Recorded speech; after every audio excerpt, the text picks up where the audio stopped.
Exciting, thrilling, awesome. Let's take a look.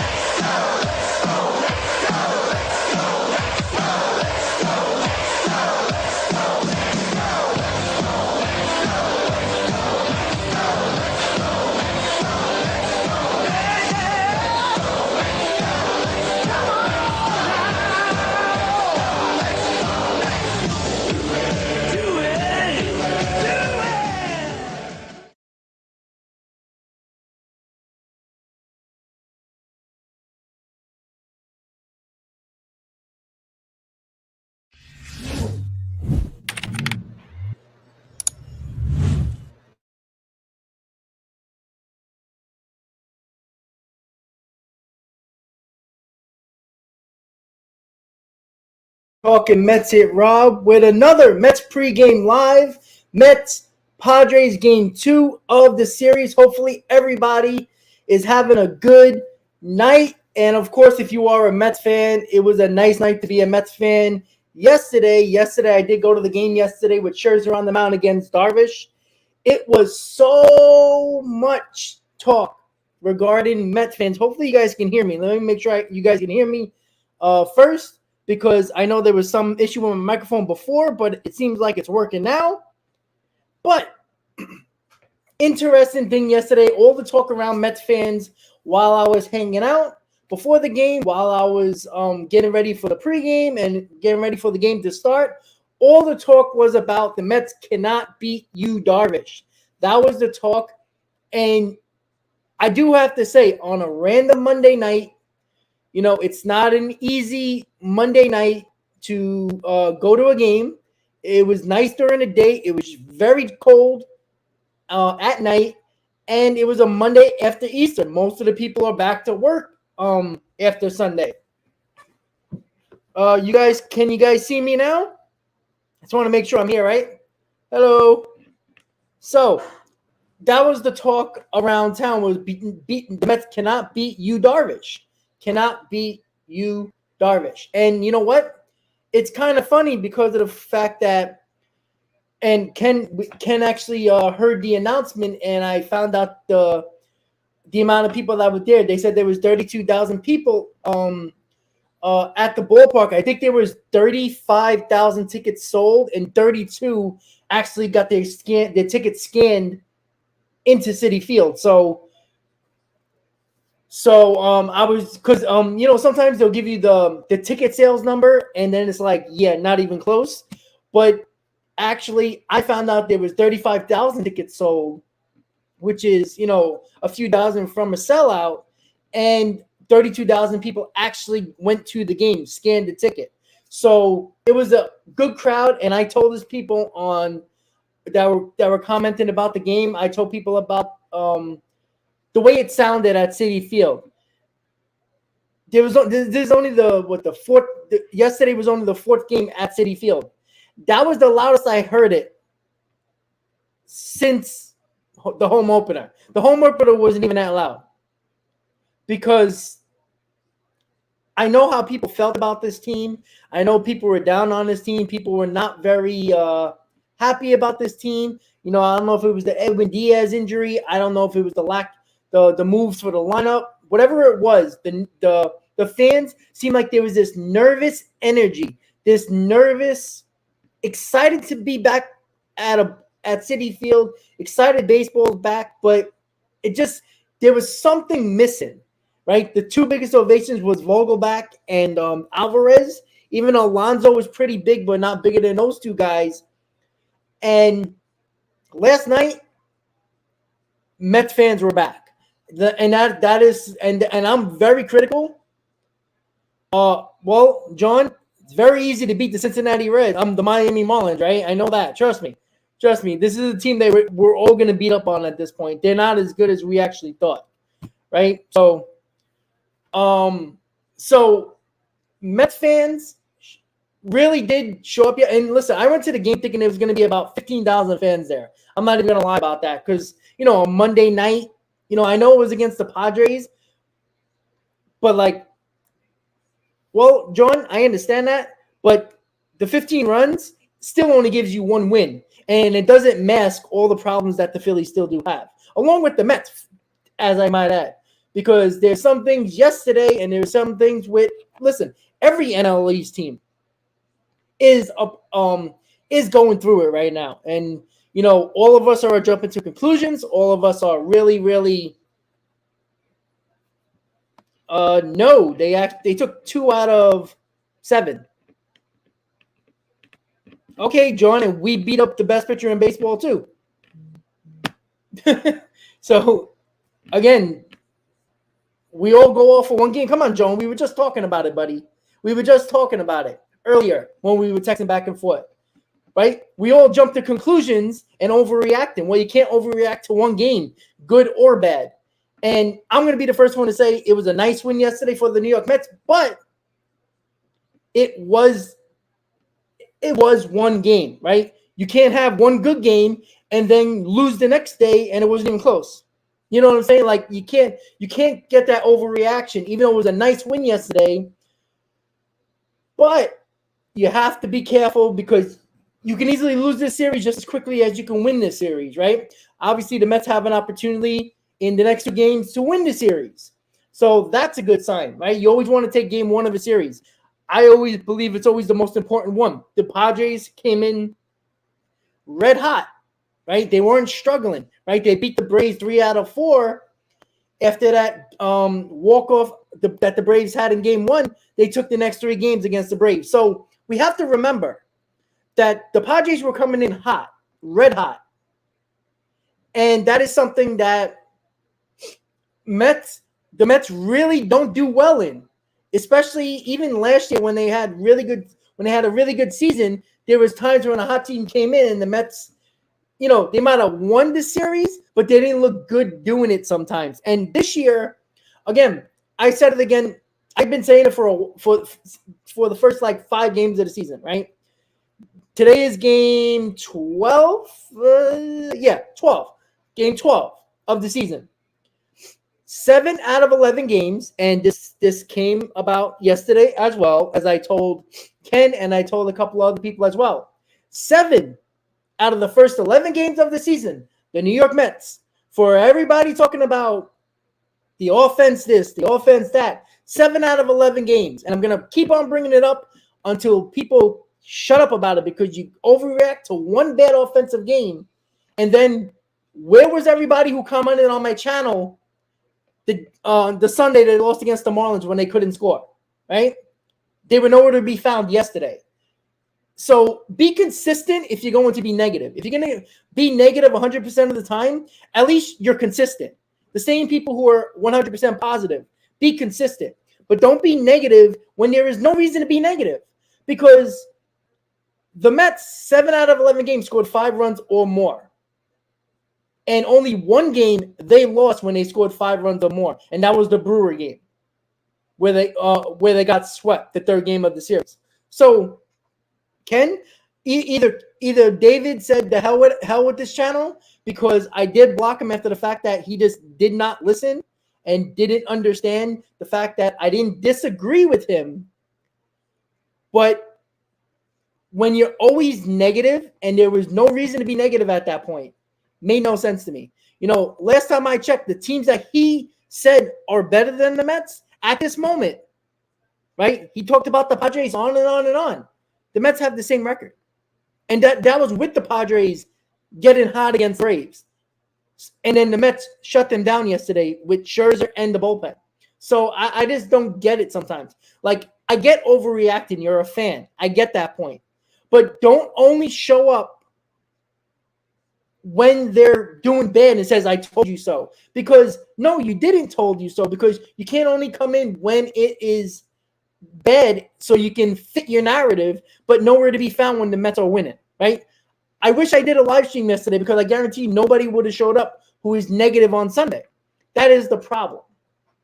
And it comes back to the same issue over and over and over again. Again, there is no reason to punch a ticket to the World Series because we won yesterday. And I don't think anybody's doing that.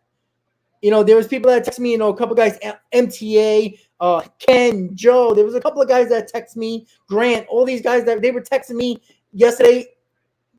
We were happy that we won, but it wasn't overly exciting. What we needed to see yesterday, after taking the 2 out of 3 against the Marlins and losing on Sunday, was to see Scherzer pitch like the guy we supposed. Again, he only went 5 innings. You want to see him at least go 6, but he did put up zeros. And with that type of lineup, who was raging hot coming into this series, that was a good sign. And then the bullpen that everybody doesn't like or thinks that are not good, shut them down for 4 innings, right? You had Curtis, you had Smith, you had Robertson, and you had Ottavino. Extremely good to see. And what I liked yesterday was exactly why when the Mets win ball games, even though Darvish had a low pitch count for the majority of the game, the Mets still made him work. It wasn't a lot of easy innings for him. Even though there wasn't a lot of pitches, they put pressure on him. And that was the first time the Mets beat Yu Darvish. And that's a good sign as well. McNeil with the base hit to give it in 2 runs. Lindor with the base hit with the 2 runs. Nice to see Lindor. Again, Lindor done all of his damage right-handed this year. And, he's the type of guy that if I'm a hitting coach, I wouldn't even let him bat left-handed anymore, because he is so much more of a natural, pure hitter right-handed that left-hander is basically irrelevant. Left-hander, he's basically a strikeout, a home run guy. Right-handed, I think he's an overall all-around hitter. And that's something that I don't know sometimes why people or why players become switch hitters when you could probably be so much of a better hitter sticking to one side that is your better side. But when it comes to the New York Mets, it was a very nice victory yesterday.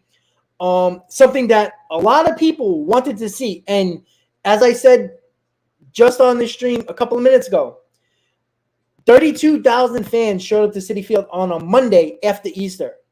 Now, even on Easter, a lot of people are off. A lot of people, are religious in the holidays and stuff like that.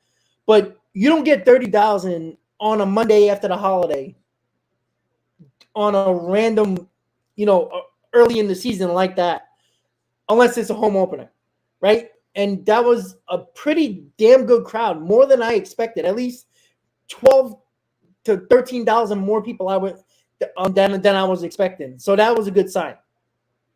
And as I said, this was the loudest game that I've been to. And I've been, 3 games so far from the homestand. And it was louder than opening day. So I think it's extremely important to realize that Met fans want to get behind this team. And again, if the way I am, I know everybody's not like that. I'm behind my team no matter what. Even though I will criticize my team when they deserve to be criticized, you gotta support your team. All right. I'm not saying go to every game or anything like that, spend hundreds of dollars. I don't expect people to do that. But you also can watch. You can also listen to the radio. You can support your team in many ways, right? Just don't be negative every single time. There was people being negative in the month of June when the Mets were one of the best teams in baseball. Like, what else do you want? And again, for all the people, and I get the people that are talking about that the Mets should have got another bat, a power bat. People brought up Duvall, even though he's injured now. I understand, there was a lot of guys that the Mets could have got. But today is the day where you have to focus on the facts of this team this year. I don't want to hear about last year, because if last year mattered, then the Braves should have won the World Series, because in 2021, shouldn't that matter to the Braves in 2022? No, because sports don't work like that. It is, what have you done for me lately? And the Mets, as a fact right now, 7 out of 11 games score 5 runs or more. So I appreciate the criticism for your team, because I think you should criticize them, but bring up facts. Don't tell me, oh, this roster is not better than this roster of another team, because what does that really mean? If you because like a lot of people are saying, well, the Padres roster is better than the Mets. Well, okay. And what does that mean? Because they have the same record as the Mets at this point. Some people even said that the roster of the Padres last year was better than the Mets last year as well. Yet they've won how many more games than the Mets? Than the Padres, right? The Phillies had one of the worst records in the playoffs, but they got to the World Series, right? It does not matter what your roster says on paper. You also have to play the games. And I let the Padres scores, and they haven't been scoring a ton of runs either. So, and they supposedly have a better lineup than us, and it's hard to say no when you look at it on paper. But what does that mean? You know what I'm saying? Like, I just don't get it. And yeah, well, I want to beat the drum on this, because of the fact that people just want to criticize because they just want to criticize the team, because it's like it makes them feel better. And I just don't get it.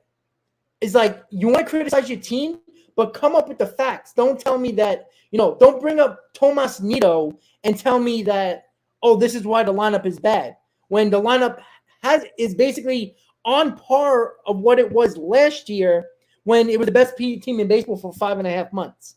Like, it's very similar run production wise at this moment, 11 games into the season. Again, very early, things can change, but bring up the facts. Show me the stats. And don't get me wrong, runners in scoring position is not as good as early on as last year, but they were scoring more runs in the first 11 games compared to last year. If people want to go back to last year or this year, right? The Mets have been scoring more runs within 11 games than they were last year. So technically, this lineup has been better offensively than last year within the first week or so. All right, guys. So we are here. Game 2, April 11th, game 12 of the season for our New York Mets. It is David Peterson on the mound against Ryan Weathers, a nice right-hander that obviously the Mets haven't seen before. And then we all know that the Mets have problems with guys they have not seen before, so we shall see. All right, so Drew Smith is underrated. No, he's not underrated. All right. He wasn't in a hard pressure situation when he came in. He's a guy that I don't trust him at all. Buck loves him. That's why he's there. Pitching in the 6th or 7th inning. He's a guy that likes to walk the ballpark. If he doesn't throw strikes, he is terrible. Yesterday he drove strikes, and that's what made him be that good. So yesterday, but he has nasty stuff. It's just a matter of he has a tendency that if he doesn't throw strikes, he has tremendous amount of problems figuring it out in that inning. And that is the reason why you don't bring Drew Smith in with runners on unless you're in a real bind. That's why he gets clean innings. And I do like it. He got great stuff, but he's not consistent enough for me to say, all right, I trust him in the 7th inning, when he's allowed to pitch, when he's available. I don't trust him that much yet. I still trust Brooks Raley, Ottavino, and Robinson much more. If those are my 7, 8, and 9 guys, I'll put Drew Smith in the middle of a ball game if need be, if the starter doesn't go longer. So in this case scenario, Drew Smith looked good yesterday. But can you tell me today that he had a good outing yesterday? That means he's going to have a good one today? No, because he might not be able to find a strike zone today. Again, you could say that for every pitcher, but Drew Smith has not been consistent enough where Mets fans have been confident when he comes in. And we know Buck, the 2 guys he's used more often than anybody else has been Santana and Smith in this bullpen, which is worrisome. But it got us a win yesterday. The bullpen had 4 scoreless innings, backing up Scherzer's 5 scoreless innings. And I believe the Padres had 3 hits the entire game. So, again, that type of lineup, holding them to 3 hits and no runs, that's a good day for the New York Mets. Now, we got David Peterson on the mound for us. He didn't have a good start last time out. I do think that you have to – I'm not saying worry about Peterson, but I am concerned at the fact that this is another guy. He's very similar to Drew Smith. He's got very good stuff. But when he does not throw strikes, he walks a ton, and it gets him in trouble. Now, David Peterson has shown ways to get out of jams, but sometimes when he doesn't, even when he doesn't throw strikes, that's when he has his biggest problems when he starts. And, we all like David Peterson, but until he stops with his consistent walks, he's never going to be the pitcher that he probably could be, right? I think David Peterson, if he lowers his walks, could actually be a solid number 3. Like, I think he can be that good. I don't think he's a number 2 or a number 1, but he can definitely be a number 3 right now with the inconsistency of his walks. He's a 4 tittering on a 5 starter. Now, deserves to be in the rotation, but is a guy that, can throw 7 innings, 1 run, 1 game, one game, and then the next game he pitches looks like he never pitched before. So we got to see. He's got a tough lineup against the Padres tonight. I'm looking at the lineup now. They are throwing a little bit more right-handers in that in the lineup. I think there's only 2 lefties in the lineup, if I'm not mistaken, maybe 3. I think there's 3 lefties in the lineup right now. So again, Peterson throws strikes. I don't think we have to worry because when he throws strikes, he usually has a good ball game. And, again, Ryan Weathers, I know somebody, I think he's a Padres fan. I'm sorry I didn't get your name. Cobra, how you doing? Saying that Weathers is not good again. I haven't seen Weathers pitch. I just looked at his ERA, and I didn't even look at that, to be honest with you. It's actually not a Marlins banner in the back, but okay. Can you read? Opening day 2023 Mets? I don't know. All right, whatever. Idiots will be idiots. Maybe you should have finished elementary school. Yeah, I agree. Yeah, he's mashing San Francisco, but again, the biggest moment, besides, obviously the World Series with the 2 home runs, when he was on, playing for a contract, he had his worst season of his career. Again, there's really no pressure in San Francisco. So, can you really look at that and say, well, we should have kept Conforto? In 2021, nobody wanted to keep Conforto afterwards. So it kind of is the fact that Yeah. Yeah, and that's the meet, and exactly that's what they have to do, and that's what a lot, this goes for a lot of players, but specifically with I've seen, because I watch the Mets more often than I would watch any other team, obviously, but in the back of my head, I'm like, all right, David Peterson can be a good pitcher, but if he doesn't control his walks and be consistent about that, then can you really say he's a good pitcher? And that, and then at some point, we're going to be counting on McGill and Peterson for a little while now, because there ain't no guarantee that Carrasco is going to be any good at this point. And I think he's going to get another start in Oakland, because that's probably his last start before the Mets really thinking about bringing up Lucchesi or Bundy. Lucchesi has 2 starts, but he's still stretching his arm out. That is something that I do think that the Mets are going to take a look at very closely. And, what better way than to throw a struggling pitcher in Carrasco against the Oakland Athletics, who are one of the lowest scoring teams in baseball. And, maybe that will just give him a little bit of confidence. And maybe that's all Carlos Carrasco needs. Maybe it's a little confidence booster. It's not necessarily stuff, because he is throwing very similar to what he was throwing last year. 93, 94 miles an hour fastball. His breaking ball, he likes to hang his curveball. That's always been his MO.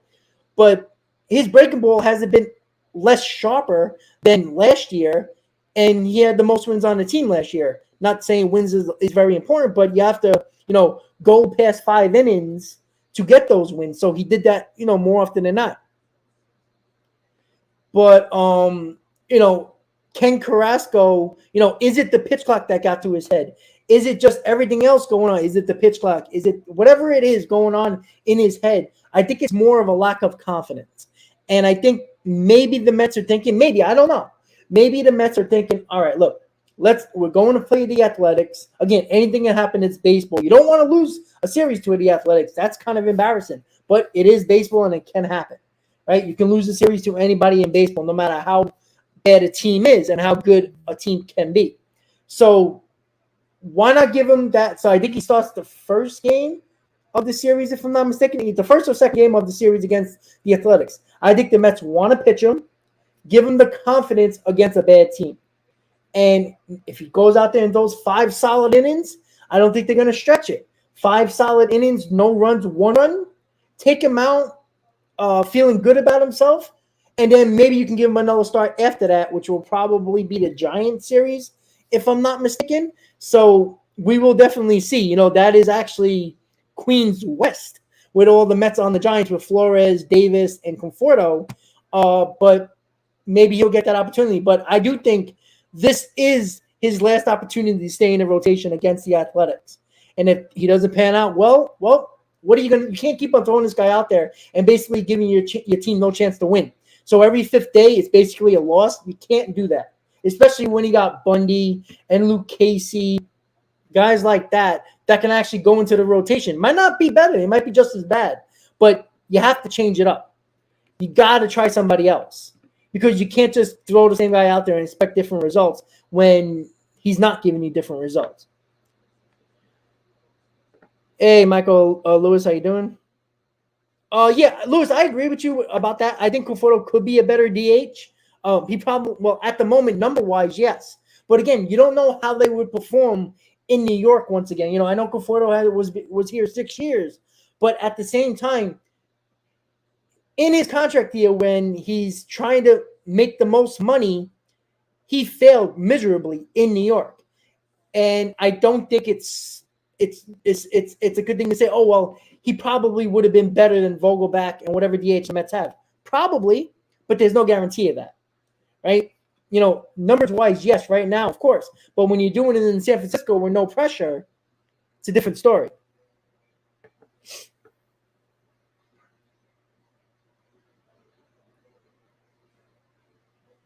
President, yeah, he was solid with the Mets. But in 2021, when the Mets actually needed him to be that second guy second or third guy other than Lindor and Alonso, he failed miserably. Like, the Mets offered him a $100 million contract to stay with the Mets.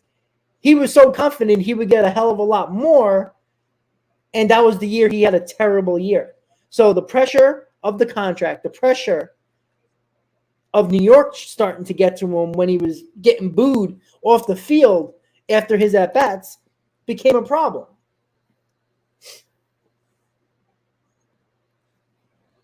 So, before we get to the game, we got about 12, 13 minutes left until game time. We're going to go over the lineups for the Mets. Let me just roll that up. Let me just throw up game day for a second.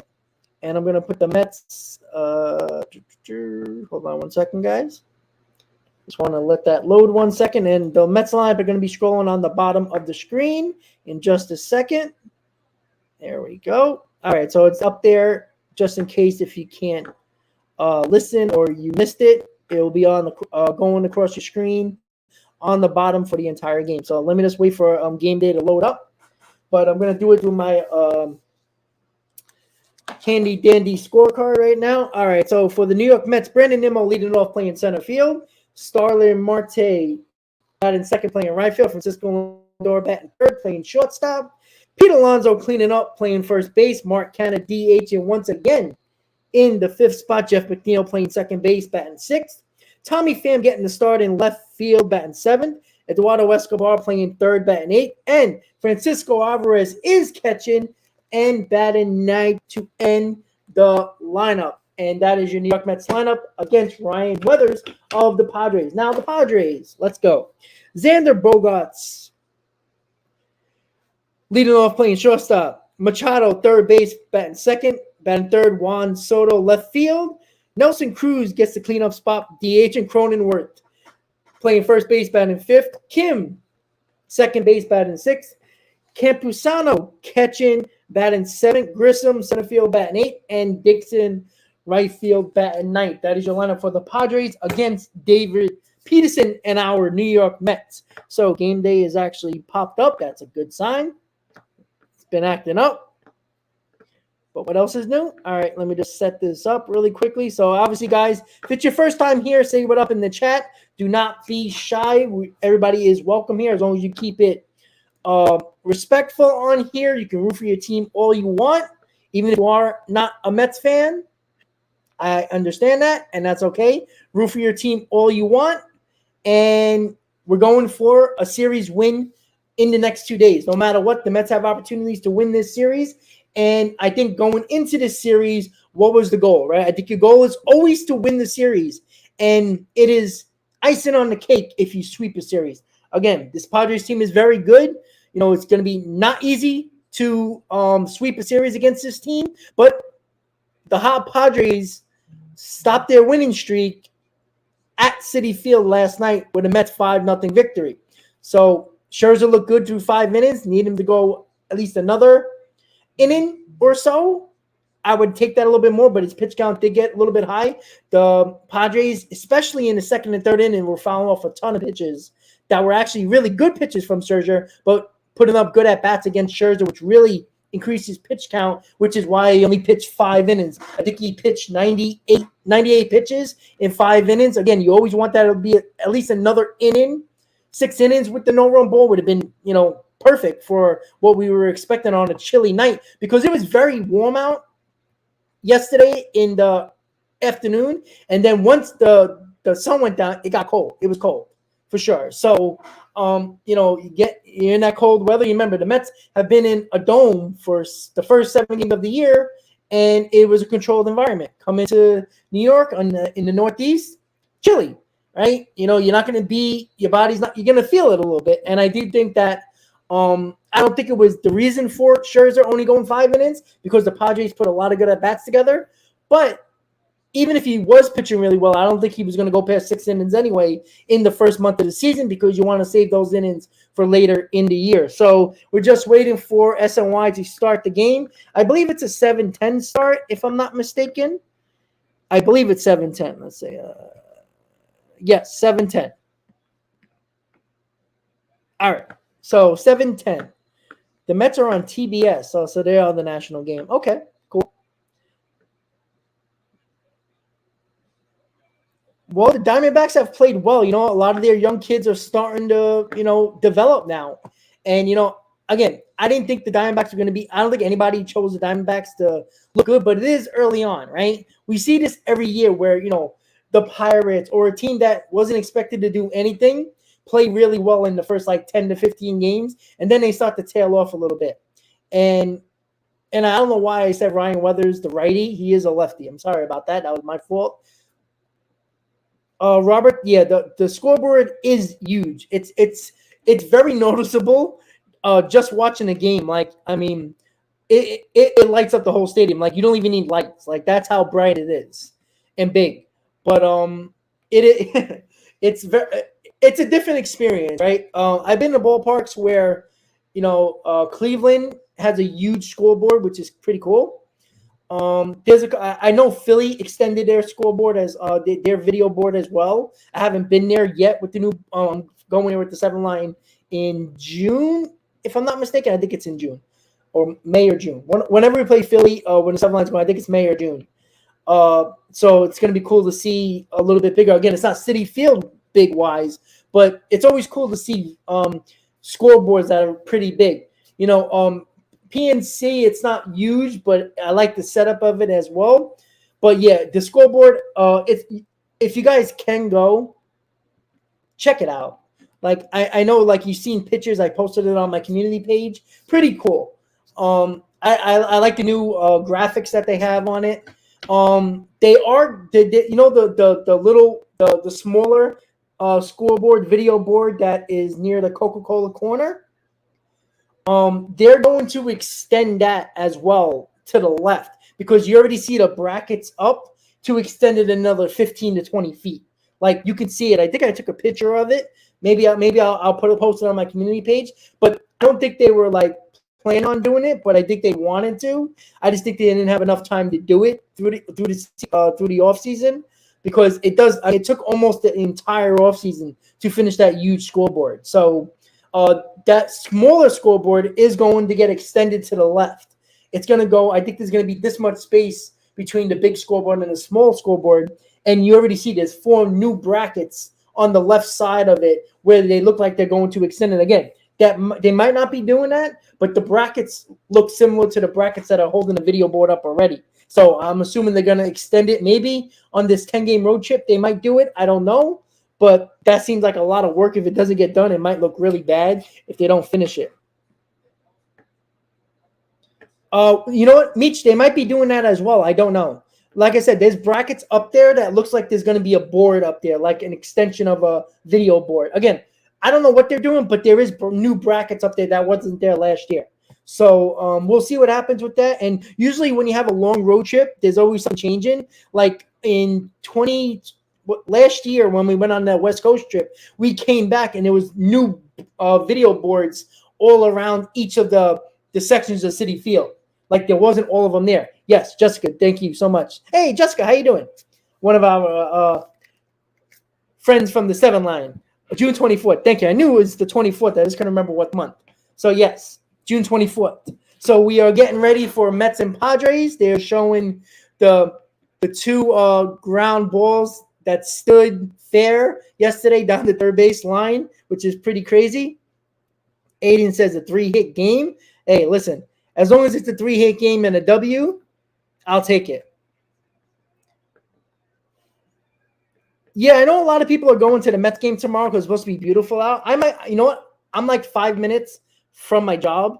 So maybe last minute, I'll just wear my Mets stuff to work and just last minute go because it's going to be a nice day. So definitely going to think about it because I know it's going to be a nice day. And, this might be one of the warmest days in April that we're going to have for a little while because the Mets don't come back until the end of the month, basically after the road trip in the West Coast. So I probably might want to get there since I'm not going to be there for almost, a week and a half. So it would be nice to get Citi Field in for one more time before yeah, John, you see, I'm one of those people that I'm like, last minute type of thing, especially when I'm nearby. Like I said, my job's 5 minutes away from Citi Field, and I don't live too far from Citi Field either. So it's kind of a win-win scenario, and the game will be over, 2.5 to 3 hours. So I'll be home by like 4:30. So that's not bad, and I can go home, get some sleep, and go to work, right?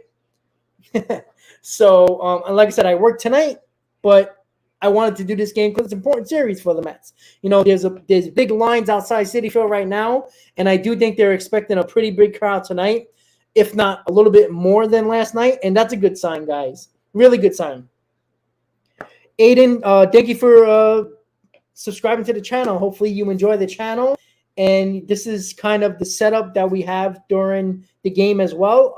I'm going to put up the new background once the game starts in about 2 minutes, which I'm going to do right now since I should just shut up and change the background and get it right. But this is the way it's got. I got a couple of baseballs around there. And then obviously Mets and Padres with me in the corner with the instant reactions. And, of course, game day up so you can visually check out the game, depending on what you're doing. I know some people might not be, listening, or they might be doing both. A lot of people like the fact that I put the game audio up and listen to, especially Met fans love Gary, Keith, and Ron. So it's always good to hear those guys, especially if you're not in New York and you can't get the SNY broadcast. A lot of people love it. So Aiden, hopefully you appreciate that, and continue to check up on the channel and keep on coming back and hanging out with us during the live streams during Mets game. So this is game number 5 I am doing so far. I am working on doing more. Again, I also want to do a lot of, because there'll be times when I'm going to do a live stream, which I did a couple of last year, where I left the live stream up and I let the chat control the live stream while I'm at work. I can't be physically in the live stream, but I'm at work controlling the live stream with my phone, the game day and all that fun stuff. So there'll be times like the West Coast trip, while the games will be starting, I'll be at work. So I probably will be controlling the live stream from my phone, so you guys still get the game audio, still get game day, and you can control the chat and have some fun in the chat while the live stream's still going and I'm not here. It was a success. I think I did it 4 times last year. A lot of people loved it. So I'm going to continue that at times, not all the time, but at times. So, all right, guys, the Mets are going onto the field. Mets Padres game 2. Mets took the first game 5-0, and it looks like a pretty good crowd at the moment. Again, people didn't start filling in until like the second inning, because there is a lot of people on the concourse as it was yesterday. But you can just tell if you look at left field and that area of the 120s to 130s, if that starts to fill up, that's how you know it's going to be a good crowd.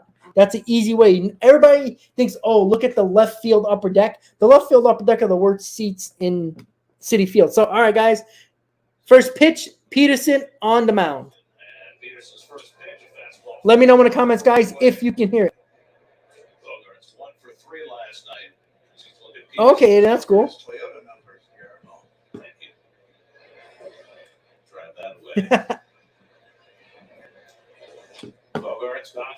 All right, it's going to be a tough play.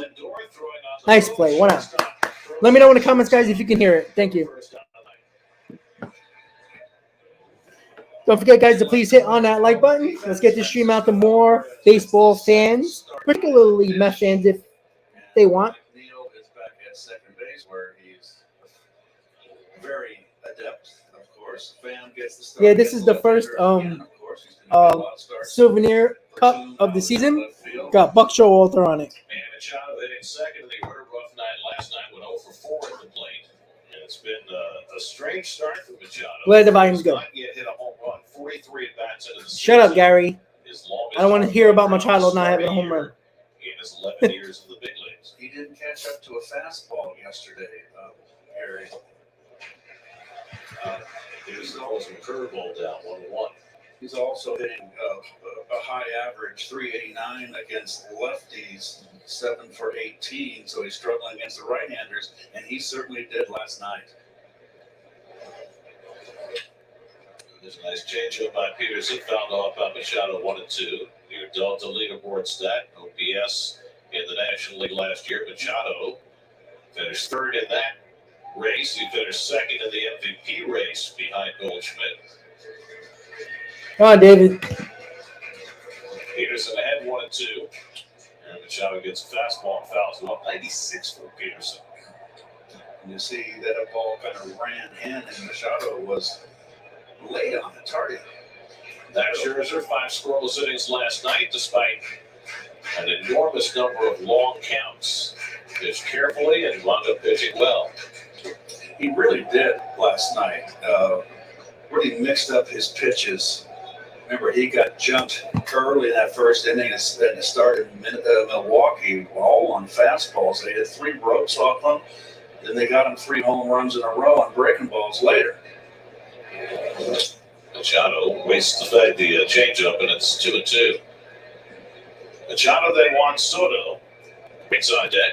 Padres were held to 2 hits last night. They were shut out for the first time this year. And that one sails up and away. That was the problem Peterson was having in Milwaukee. Absolutely. A lot of that, and that's just overthrowing. And probably flying his shoulder up, opening his shoulder too quick. 8th pitch of the at-bat coming to Machado. And he lines one to right field and right in Marte. And he's got it. All right, there we go. 2 outs. I asked David Pearson about that. I said, what was going on that was causing your fastball to so consistently run away arm side? And he said, the way pitchers say it today, he said I was getting too rotational. Well, Ken, he does. And I do think his high fastball is his put-out pitch. But when he doesn't locate it, he doesn't have it. Right now, it's looking good so far through 2 batters. Rotating home, but the shoulder lies behind if you open and apply that shoulder. So he has been working on correcting that. He says self-correction is the best medicine. Soto swings a distant fastball, and it's 0-2. Soto's just 2 for 16 against lefties. Really, this goes back to him coming over from Washington. Although he didn't get off to a great start for the Nats last year, it was by far his worst season as a big leaguer. Slider in the dirt, it's 1-2. Well, they say that he's been flying out, pulling that front shoulder off. He did last night in that strikeout in his last at bat. Walked twice last night, otherwise 0 for 2. 1-2 coming from Peterson. He bounces that curveball, and it's 2-2. You know, he got a nice curveball, but he can't throw that for strikes. It seems to start at the knees of the players and drop way too early, and it doesn't really fool the hitter. It's like his 4th best pitch. High fastball, but very, very out in front. Wow, that ball went up past the Coca-Cola corner seats. That was a shot, but foul. I don't even know how he caught up to that. That was extremely high fastball. It's a very long strike, foul ball. You're right here. Thus chase it, and Peterson's 2-2. And he goes low and in with changeup, and it's 3-2. Nelson Cruz would be next. See what he goes here with a 3-2 count against Soto. Now with him flying open. This is Peterson's first ever start against the Padres. Oh, that was a great slider, and they didn't call it. Oh, what a pitch! I don't know. That was a pitcher's pitch right there, man. Look at that pitch. Look at game day. Oh, right on the corner.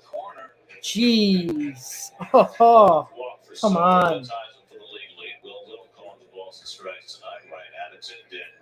That pitcher's on the corner, man. On the bases, here's Cruz, who will turn 43 this summer.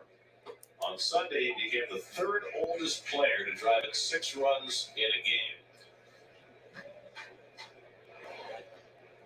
Like Barry Bonds and Carlton Fisk had 6 RBI games at a more advanced age. He looked up last year with Washington. He did not have a good year. There was a few yesterday, too, that wasn't called a strike for Scherzer. With the Padres, and he's off to a fast start.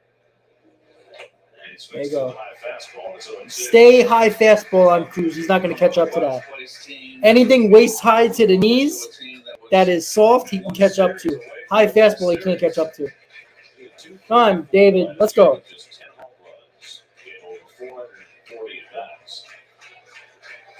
461 home runs in his brilliant career, now playing with his 8th team. Soto at first and 2 out. And the 0-2 Cruz. Got him. Struck him out.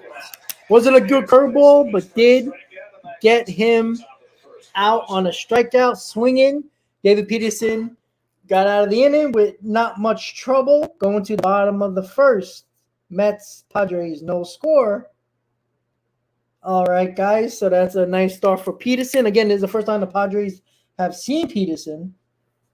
And that's always a good sign, too, because he's the type of guy that, again, if he's throwing strikes, like he was throwing strikes, he's throwing strikes right now. So that's a good sign in the first inning. Hopefully he can keep that up. So it's definitely a nice start to see him have that. Why the hell did it do that? Sorry, guys. Okay, there we go. Got me worried a second. I thought I was going offline for a second. All right, perfect. So let me just get back to the comments. Yeah, I mean, you could see. Look what he did the other day. What he had, he had a good game the other day. I don't know how many RBIs, but he looked really good. Again, he's still a guy that can hit, but as you can see, he has a hard time with the high fastball.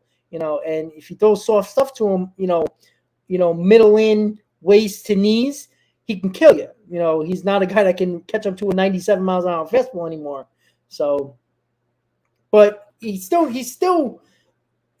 major league hitter. Like, put it that way, right? So we are just waiting for the commercial to come back, and the Mets will be up. We got Nimmo, we got Marte, and we got Lindor to lead off the bottom of the first for our Mets, with Peterson pitching a good first inning. See if the Mets can get on the board early. They haven't really been scoring those runs early, and it'd be nice to get that because the majority of a lot of the games this year, they've been scoring runs between the fourth and the seventh inning, which has been very it's not a bad thing. But you would like to get out early, give your pitcher a nice little, even a 1-2 run lead, give him a little bit of, room to breathe a little bit so they don't have to be perfect. Hey, Pure, what's up? Large, how you doing, buddy? All right, so SNY is coming back from commercial. Nimmo, Marte, Lindor to start the bottom of the first inning. Once again, guys, please don't forget to hit on that like button if you haven't already. Let's get this stream out to more baseball fans. We've been doing really well with new subscribers since I've been doing the games this year live. So it's going to be we're getting closer and closer to 5,000, guys. Here goes the first pitch to Nimmo. So he's a soft tossed in lefty. He doesn't throw very hard. 92 miles an hour. Weather's numbers in his first start. Notice the Ken, I like McNeil batting third. It worked yesterday. Lindor batting second. It was very different, but it was productive. It keeps him back. He feels much more comfortable. All right, so this umpire is not calling the outside corner to left-handed. David Weathers, who pitched for the Mets with quite a lot. Okay, that's David Weathers' son, who pitched for the Mets. For 3 years. Interesting. In the first part of the century, 2002, 2003, and part of 2004, he did 77 games 1 year as a Met. He was part of that, for a short time, part of that 96 Yankee championship team. Ball four. Nimmo does it again. I think he has like 13 walks on the season.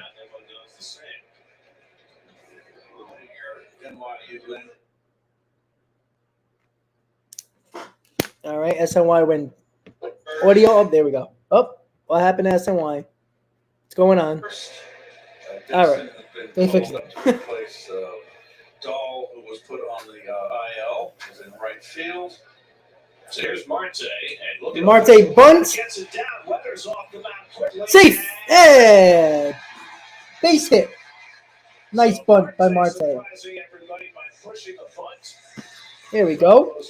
Put some pressure on the defense. Last night, Marte figured, why not me? And he's got himself a bunt hit. See Weathers' reaction to this bunt. He didn't really fall through. He just was slow reacting. Well, it's a good spot to bunt against the lefty because generally they will fall off to the third base side. Look, we wanted Nimmo to steal some bases this year. He's been a little bit more aggressive on the base, and it's very nice to see. He's so fast, he should be able to steal some bases. And SNY is acting up. Jesus Lord. All right. Almost all of these Mets are seeing Weathers for the first time. Marte had won at bat. Escobar had won at bat against him. Well, against the starting lineup. Come on, Frankie. Love Frankie batting right-handed here. All right, this guy can't get his breaking ball over for a strike. So if I'm the Mets here, I am looking fastball all around the strike zone because he cannot throw his breaking balls for strikes early on.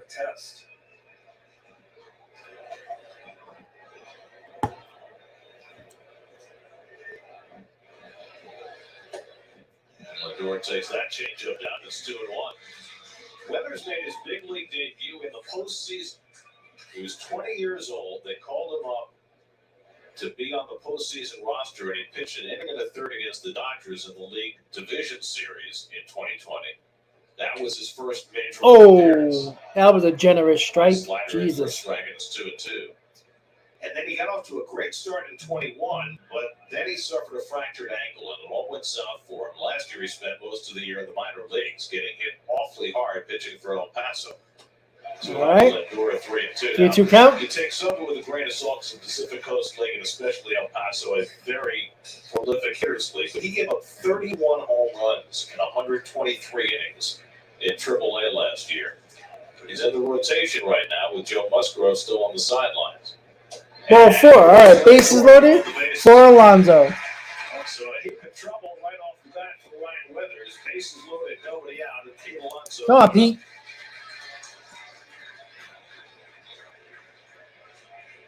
Well, It's nice to see the Mets being patient with this young pitcher. Yeah. All right, let's see if Pete can take a breath. Don't get too excited here. Base hit. We'll take it. Can score 2 runs. Come on, Pete. Has been tremendous against lefties early in the season. 6 for 17 with 3 home runs. Tied for the National League lead with those 5 home runs. Tied for second with 11 RBIs and a chance right off the bat. And that's a borderline strike with a changeup. Another generous strike. He didn't think so. He never moans and groans at the plate. VENMO, Marte, and Lindor, all with speed on the bases. Weathers ahead 0-2. All right, don't swing at that junk. Slider, all 2 strikes.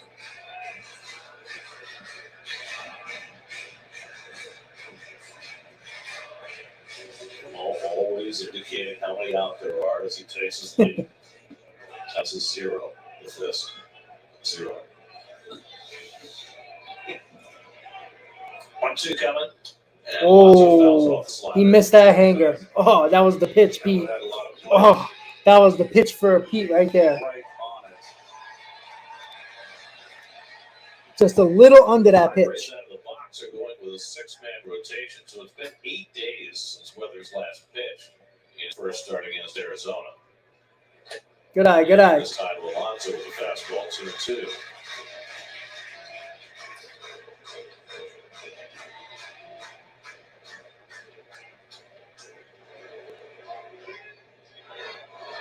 He takes the timeout.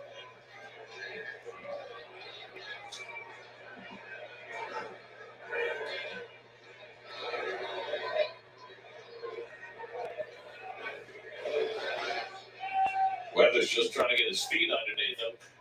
2-2 to Alonso with the bases full. And he had another good rip this time on the high. That was actually a good pitch. Pete fouled it off. 18 pitches for Weathers with nobody out, bases loaded. Come on, Pete. So it's not like father, like son in the Weathers family. He's not as hard a thrower as his dad. And he's not a right-hander. That was a ball, but I was worried about that. Bases loaded. 3-2 count. What is Pete going to get here from the pitcher? Presence on this team. Some pretty bad years. 3-2 with nobody out. And Alonso swings. Oh, nice pitch. That was a nice slider right there. Strikeout Pete Alonso. First down of the inning. That ball ran a little bit, or was it a? That ball started as a strike, and it just dipped. Good pitch. Woo. That was actually a good pitch, but Pete Alonso's got to be a little bit more selective there. All right, so we got Marcana. This is a situation where you would have no problem with an on-base guy on base percentage, a high on base guy coming up. Doubled in 3 straight games. Canada is 6 for 18 this season against left-handed pitcher, 1 home run, 2 RBIs. So 1 out, bases loaded. Mets cannot squander this inning.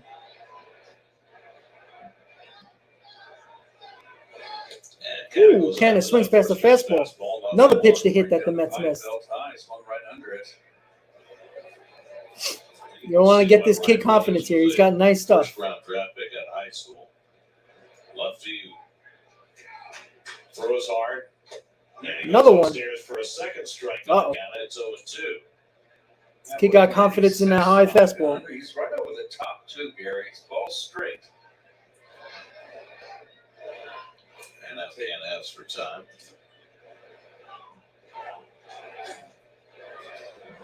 Let's see if he goes to the well again with the fastball.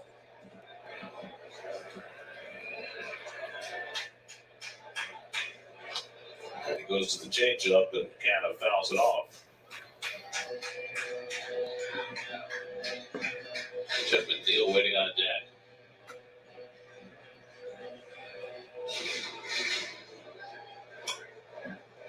Nimmo at third, Marte at second, Lindor at first with 1 out. And Canada takes that changeup off the plate. 1-2. I don't like change-ups when you're ahead. 0-2, 1-2.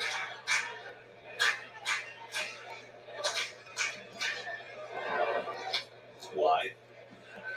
I just think that the hitter is more, especially a hitter like Canada, who's a line drive hitter, goes gap to gap. With 2 strikes, they're tough outs. They're going up the middle, so they're more susceptible inside. Weathers leans on his changeup quite a bit, through it 35% of the time in his first start this year. And that's floated toward the middle of the diamond. 1 hop to kill, steps on second, throws the first double play, and Ryan Weathered. Well, Mets do not score in this inning. That's not good. Not what you wanted to do with this young guy on the mound. So the Mets do not score with bases loaded, nobody out. Pete Alonso strikes out. Mark Cannon hits a soft blooper that is up the middle, and the second baseman gets it, steps on second, and throws the first for the 4-4-3 double play to end the inning. So the Mets do not score. Squander a huge opportunity, put some runs on the board early. Not what you wanted to see early on in this game. That's something that you just cannot do. That's not good, guys. Ugh, God. You know, this is a situation here where the kid was clearly struggling on the mound. Got a little bit of confidence, and you know the kid got good stuff. There's no doubt about that. But you cannot squander an opportunity like that.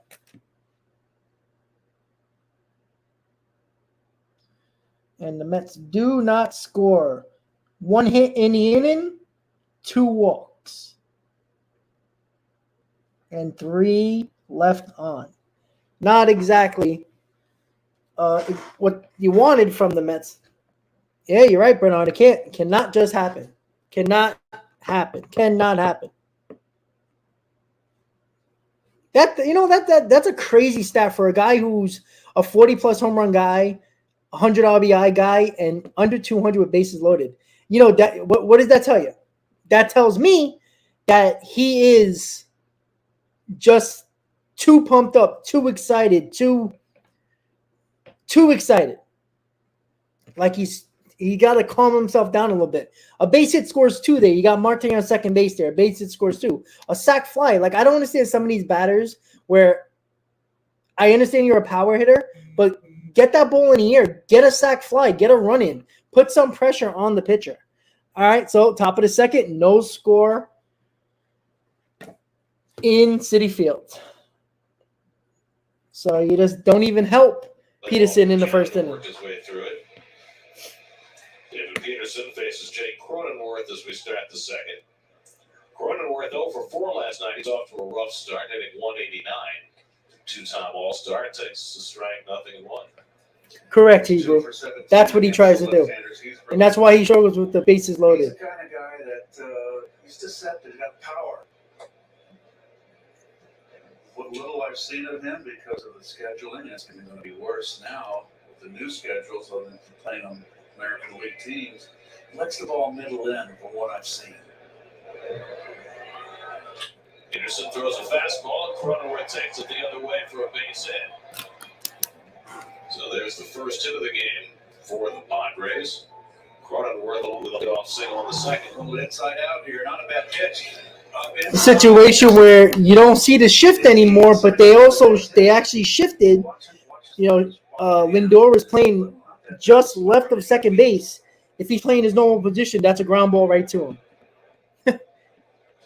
And when you're at the game, you can see it a lot more because they still do shift. And a bunt.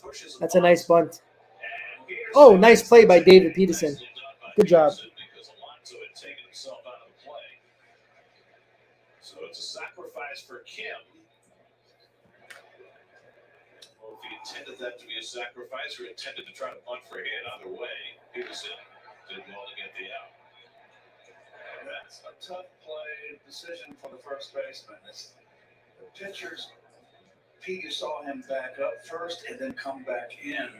So all right, come on. Bottom of the order. Let's get out of this. Get there or not. Here's Luis Campusano, the catcher, and he takes the slider low and in for ball one. And McNeil was moving toward first base, but he was not going to get there in time. So the only play Peterson had was to get the tag on him, and that's where being 6'6" worked in his favor. He's quick off the mound here, too.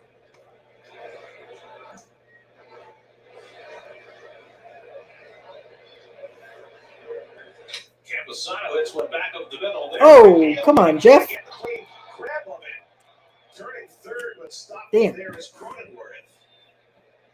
And the Padres have runners at first and third. Tough hop.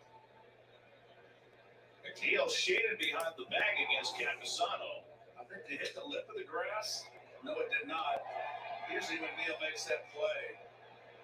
But that in-between hop, actually it's a long hop. He makes that play 99 out of 100 times. That's not what you see from Jeff McNeil a lot.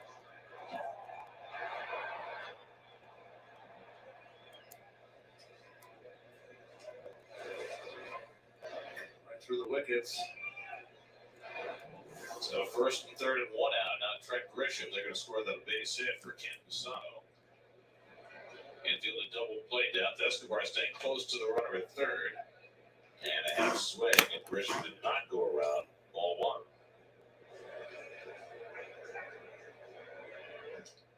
Grisham hit leadoff against the right-hander last night. He's just 3 for 13 against lefties, so they dropped to the 8th spot against the left-hander. 2 of his 3 home runs are against left-handers.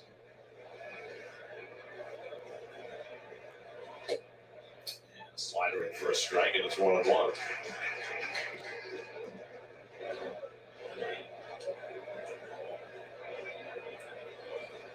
Who had such a good series against the Mets in the wild card round last year. 4 for 8 with 2 home runs in that series. Hitting at the bottom of the order. Ground ball could be 2. McNeil and Lindor back to first. Yeah, double play. There we go. Side retired. That's good pitching by Peterson. McNeil makes up for the mistake he made up the middle. 4-6-3 double play to end the inning. Mets coming up. There we go. Nice pitching by Peterson there. Padres left 2 men on. All right, guys. So we're going to the bottom of the second. Mets coming up. Mets will have McNeil, Pham, Escobar. 6, 7, 8 in the lineup. Yep. The Padres, it wasn't bases loaded, but again, they had the bottom of the order up when the Mets had the top of the order up doing that. So, the bottom of the order, again, you look around the league, guys, and we talk about the Mets bottom of the order. Do you see the Padres bottom of the order? After Cronenworth, Kim, Campusano, who platoons with Nola, the catcher, Grisham, and Dixon. These are the guys that are in the bottom of the order. So let's not act like all these great teams that have World Series aspirations have great bottom of the orders. Padres, with all the moves they have, after even if you really think about it, right? Cronenworth, pretty good player, but not great. But 1 through 5, they're using Nelson Cruz, who's 43 years old, to be their DH. Like, it's not like, like they have like a murderer's row here, So, there's a lot of teams that, have you seen the Yankees bottom of the order? Have you seen, look at the teams around the league. Like, there's not even the good teams that are probably going to make the playoffs. The bottom of the orders are not that good. So, in this situation, the Padres bottom in the order didn't get it done. But look who is, at bat here. The Mets, it was the middle of their order, so that can't happen. Well, yeah, Stetzo, but see, that's what I'm saying. That's why when people go crazy about, roster setup and everything like that, right? Look who's won World Series for teams. Look who's gone deep into the playoffs. Like, except for the Phillies last year, look at all the teams. Like Trent Grissom killed us. Kim killed us. Like, it wasn't a lot of them, I mean, come on, it's crazy. Jorge Soler and Eddie Rosario were huge in the Braves World Series run, championship run. All right, so McNeil is up. No score, bottom of the second. To help keep both of those balls fair in the seventh inning from Nito and Guillorme. And so I was talking to Beldeacon before the game today just about what exactly goes into making sure that those balls don't roll one way or the other. And he said that we take a lot of pride here in making sure our foul. Well, Danny, it might change our lineup. We just assume that everybody's going to hit who you bring up. We just don't know that. Beatty can also bat 100, just like Escobar. And then what do you do, right? You're going to keep the kid up? Exactly whether or not that line is even. So it was reassuring to them that they got it right yesterday. Ground ball, and it should be one out. And it is. Well, I thought it was interesting after the game listening to Jim McNeil talk about how when he played at Long Beach State, the coach used to have him on camp duty, that big. Yeah, Danny, it looks good in the minors, right? He did not hit in the majors, even though it was not a lot of games, right? We can't, just because his at bat looks good. I mean, I can name you 100 minor leaguers whose at bats looked good in the minor leagues or in spring training and never panned out in the majors. Not saying that's Beatty, but you have to look at it both ways. You can't just say he's going to be better because we don't know that. But do you guys remember a few years ago we're hoping he's better. All right, Tommy Fan is up 1 out, no score, bottom of the second. His tricks in the trade, and he was telling about how, at least in the old days, I don't know, probably still goes on a little bit nowadays as well.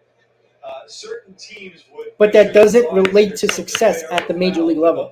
Beatty has not done it yet. With their hitters' speed, and they wanted their home hitters to be able to keep those balls fair and beat out infield singles. Sure. No, before Beatty got hurt, he was batting like 170. So it's not like he was raking before he got hurt last year. Easier to bunt for hits. Tommy Pham fouls off the changeup from Ryan Weathers, and it's 2-2. There's all sorts of tricks that grounds crews can help teams with. Now, I don't know that they tilted anything in the fair direction, because I'm not sure the Mets are the team best able to take advantage of that. I mean, the guys who got the hits, Guillorme and Nito, neither one of them is a speedster exactly. 3-2 coming to Pham, and he hits one on the ground to short. Nice backhand play. 2 outs. Smooth backhand by Bogarts.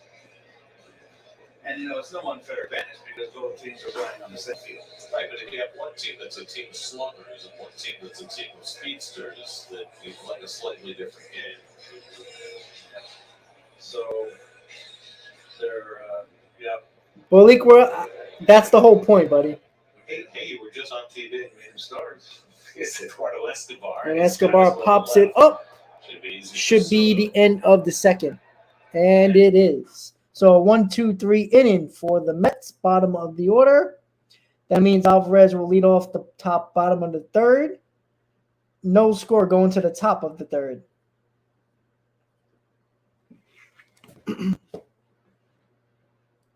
Once again, guys, don't forget to please hit on that like button. Let's get more people in the stream on this Tuesday night. Mets Padres game 2. Sorry, guys, I'm just doing my scorecard.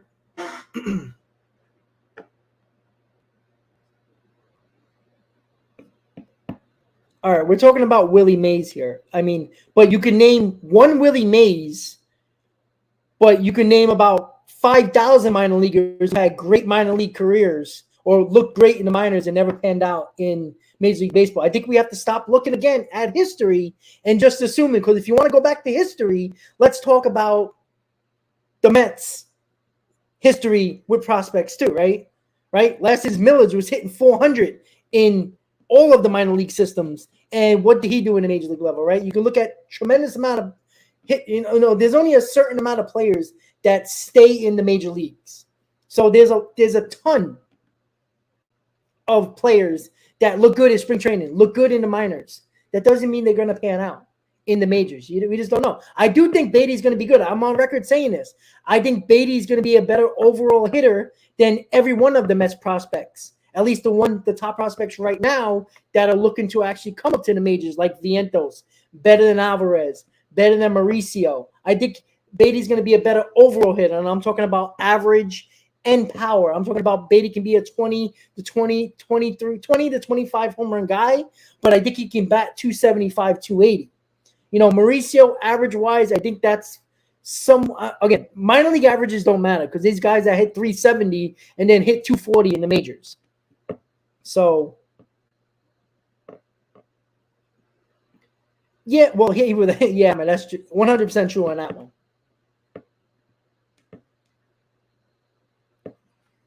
Well, that's something that I criticize the front office on. No matter who's making that decision, sometimes you have to make a decision either to trade him or play him at that point, especially when the position you can replace him with is not doing so well. Top of the third, no score. And he bounces one slowly up the line. That's a foul ball. Yes. Dixon was brought up. David Dahl went on the injured list. Boy, Dahl first came up with the Rockies. He got off to an unbelievable start. He had a great series here at Citi Field. And he's been hurt or injured or sick. He's had every manner of thing getting his way out to a nice start for the Padres this year, and then he got hurt again. So it's giving Dixon a chance. He played 5 games for the Padres last year. 2 years ago, Dixon went to Japan, played for the Rakuten Golden Eagles. Nice pitch. Nice strikeout. That's the second strikeout for Peterson. Second strikeout for David. So 1 out, nobody on. I don't know. I don't eat the Citi Field hot dogs.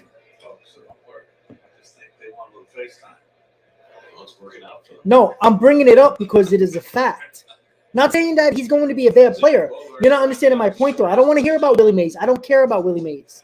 All right, you can't bring up Willie Mays when I can bring up 27 other minor leaguers who were great in the minors and then came up and never did anything in the majors. Ground ball should be an out. There you go, 2 outs. I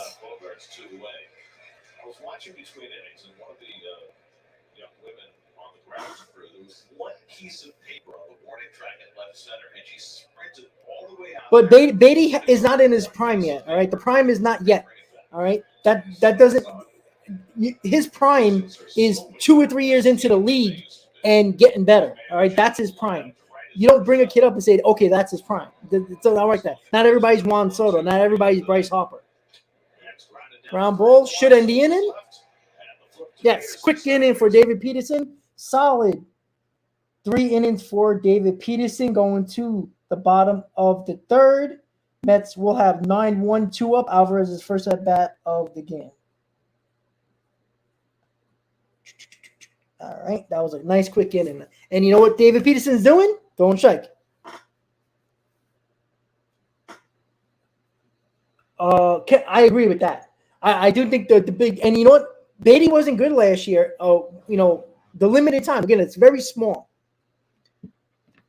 When Beatty defensively, and he got better defensively, like no doubt. Like, people were talking about his defense is similar similar to the way they were talking about his defense, Pete Alonso's defense coming through the minors.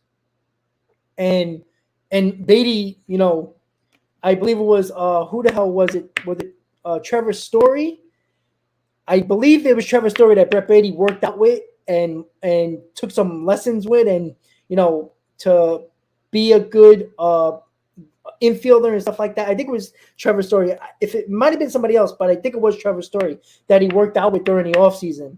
And a lot of people were talking about Brett Beatty, and I even seen it in when I went to spring training down there when Beatty was playing. His first step, which is very crucial as a third baseman. I'm not a major leaguer, but I played third base my entire life. Your first step is the most important. They don't call it the half corner for nothing, right? Your first step means everything as a third baseman. His first step is, I know this is analytical and I don't like analytics, but this is important when it comes to first steps. His first step when a ball is off the bat coming towards him or around him was around 0.5, almost a second. That's not great. All right? It went all the way down to 0.25 in spring training.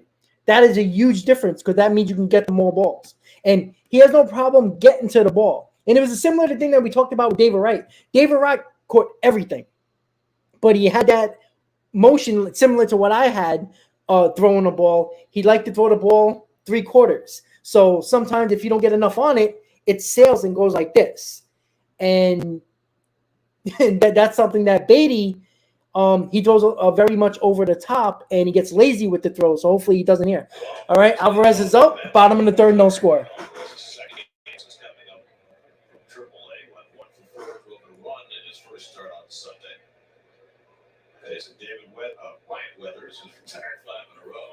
But you know what, Hebrew?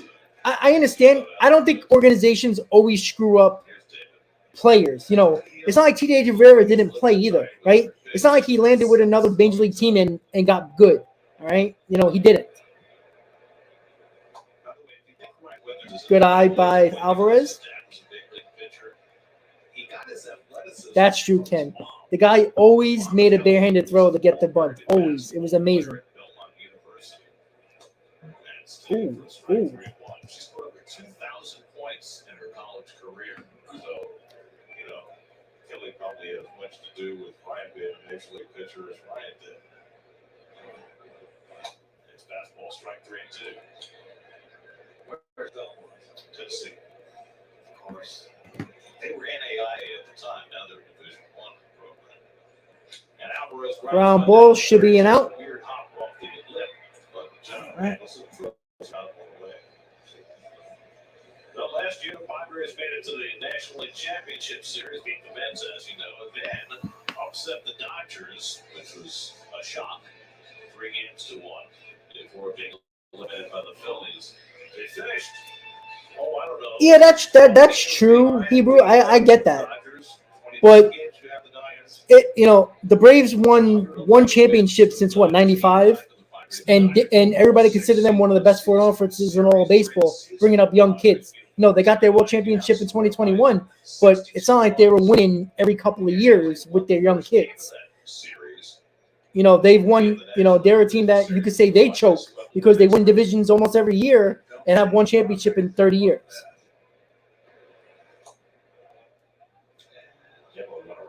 Slider away 1-2. And the Padres are used to playing the little brother in Southern California to the Dodgers. Big powerhouse. It was the Padres who had the upper hand when it counted.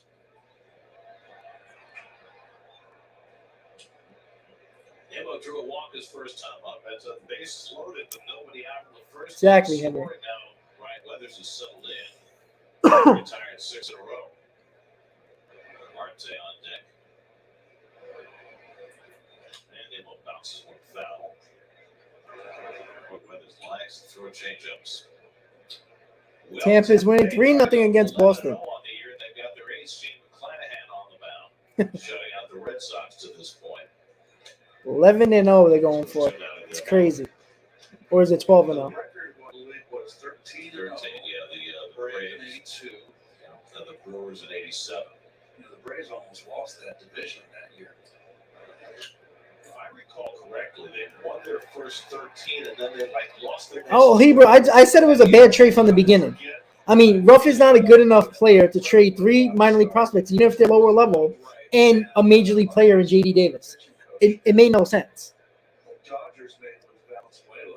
And Nimmo pops it up, foul, staying alive.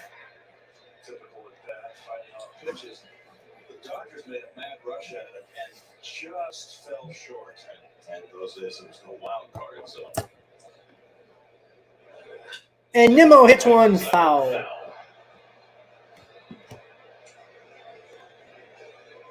So the Braves went to the league championship series that year in '82 and played for Padres. Correct. We've been 3 straight. Too high to Nimmo. All right, Nimmo with another full count.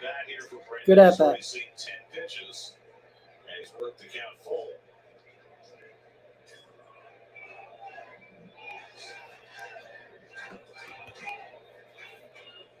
Oh, strikes out Nimmo that you don't see very often. Nimmo was fooled on that fastball. Nice pitch. Don't we see this all the time with young pitchers against the Mets? The Mets get him, almost get to him early, and then he falls into a groove. That's what Weathers is doing right now. 2 outs, bottom of third, no score. Marte up. 7 on the row is retired. Marte was the only man hit. He flies That one might down the right drop. field side, over near the side. Oh, and he drops it. Fouls, and it drops, and it's a Foul ball. Very close to being fair. That's a rough corner in right field and left field. In this ballpark for the first time, that sidewalk comes up very quickly after the foul line. Got to it, but couldn't hold it. No, that's embarrassing. 2 hands would be the thing to do there. No error on the play.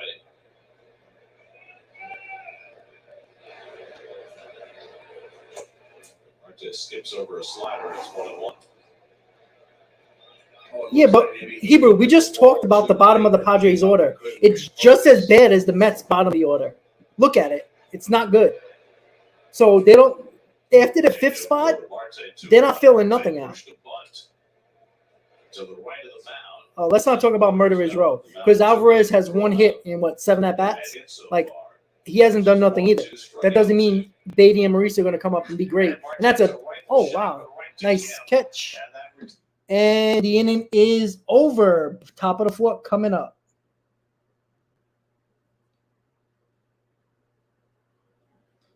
All right, guys. So don't forget to hit on that like button, guys, if you haven't already.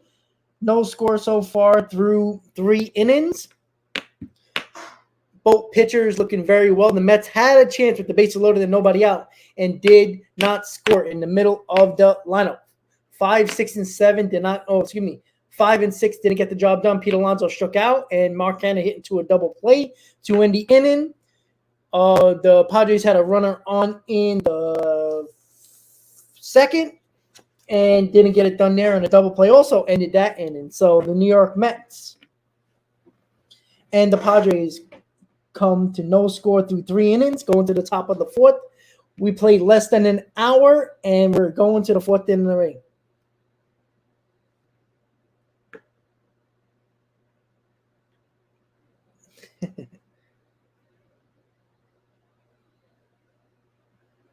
Oh yeah, I agree with that. I think they listen. I'm beating the drum with you guys.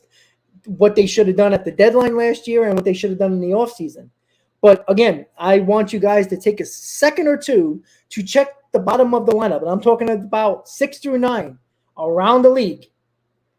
There is not many 6 through 9s there's not a lot of teams that have full lineups at all.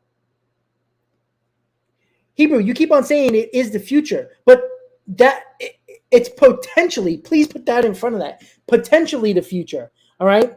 You were around during Generation K, right? Wasn't that the future? Wasn't the Mets Generation K 2.0 with Harvey, DeGrom, Matz, Wheeler? Wasn't that supposed to be the future? And then ended up being what? 3, not even 2 years with those guys when they couldn't stay healthy together? So it's always potential future. Just don't say it is the future because that's what it could be. because that's what it is. It could be. You can try it and fail, and if you try it and everybody's like, oh, we went with the kids, but if you have 3 years of losing seasons with those kids, what are you going to do? You're going to end up like the New York Yankees, who went with those kids and failed, and then started trading those guys because they weren't doing the job, when Aaron Judge was the only one that turned out of the 5 young kids. That's what you're going to turn into. A strike, you're going to hold it for me. But you're acting like, Hammer, you're acting like these kids are like 27 years old now. That kind of maybe get you the lead, call it a ball. But go back to this idea. When you played before umpires were being judged as stringently by video, guys who had reputations of having great eyes maybe got the 50-50 calls. I wonder whether that still happens now that there's so much scrutiny on the umpire. Maybe not, but still, you got human beings out there. You've got Soto, who's got such a great eye at the plate, and I got to believe that he gets the close ones. I don't think it's as much. Strike 3, nice pitch. This time, Got Soto looking. What's he moment about? That you have to say it was high because it had the corner. That's the third strikeout for Peterson. It's a strike. That's on the outside corner. Well, Ken, just like I said to everybody else, they can He leave. saw it his way, and then that ball came back a little bit on the two-seamer. Nice pitch. Peterson throwing no strikes. He's got such a good eye at the plate. He knows when it's on the corner, when it's not. So, remember, they didn't call high strikes in it for a long, long time. They still don't. Another nice Cruz pitch. swings and misses a change-up, and it's still 0-2. There's that strikeout pitch to Soto. Just a fastball. G-Man, how you doing? Again, Alvarez moved the glove, but this time got the call. Got him. 2 strikeouts in a row. 4th strikeout for Peterson. The second straight time against Peterson. Cruz 2 times up is the upstairs fastball thrown right by him.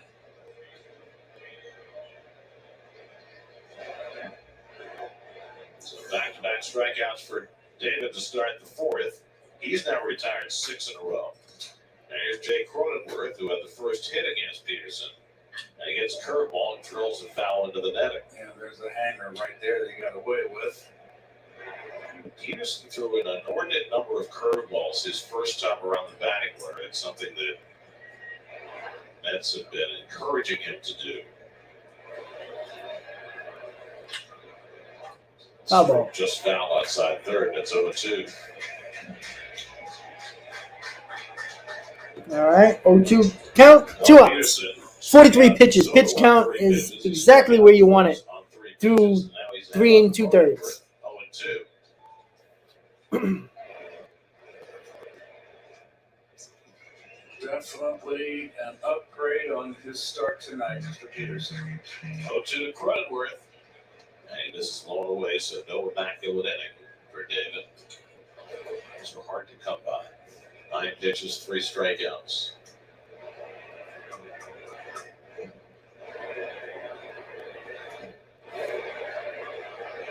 That fastball away, 2-2. Also, Kim on deck.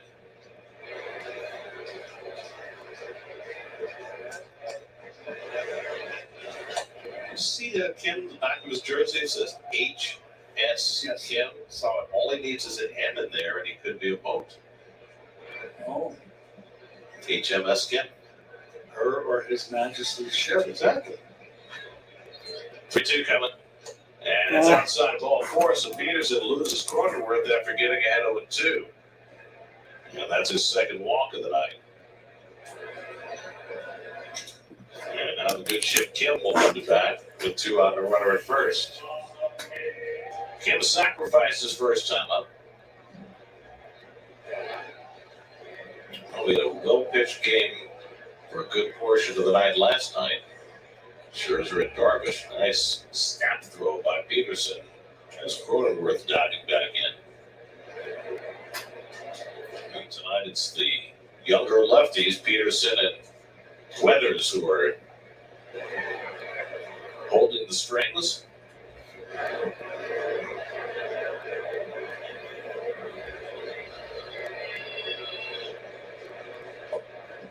Kim takes a changeup off the plate, ball one.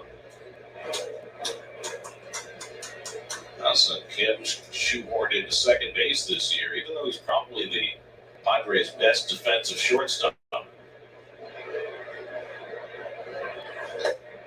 You know, when you sign Xander Bogaerts, little while for Peterson his last two batters he's faced. You know, their infield is on par with the Mets. Solid infield. Well, John was a Gold Glove candidate. Yep. Cronenworth's really the only question mark. He has more of a second baseman than a first baseman, but has been moved to that spot.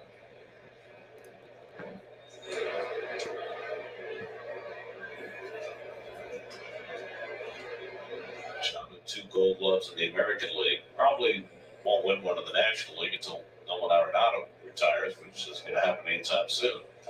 Oh, got him to go at that changeup. By Peterson, he gets even on Kim 2-2.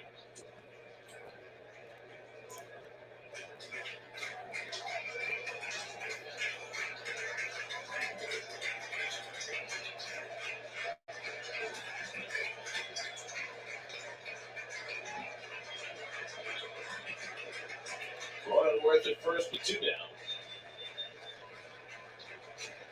2-2 coming. Oh, He just missed outside. where was that With pitch? slider. 3-2. Second straight full count for Peterson. And now Cronenworth will be in motion. Alonso will continue to hold him on. Another pitch. That should have been a strike. Come on, David. 3-2 to Kim. Got And him. he got him. Nice pitch. Got him with the slider to end the inning. 3 strikeouts in the inning for David Peterson. That's 5 on the night. Going to the bottom of the 4th. No score. Mets Padres.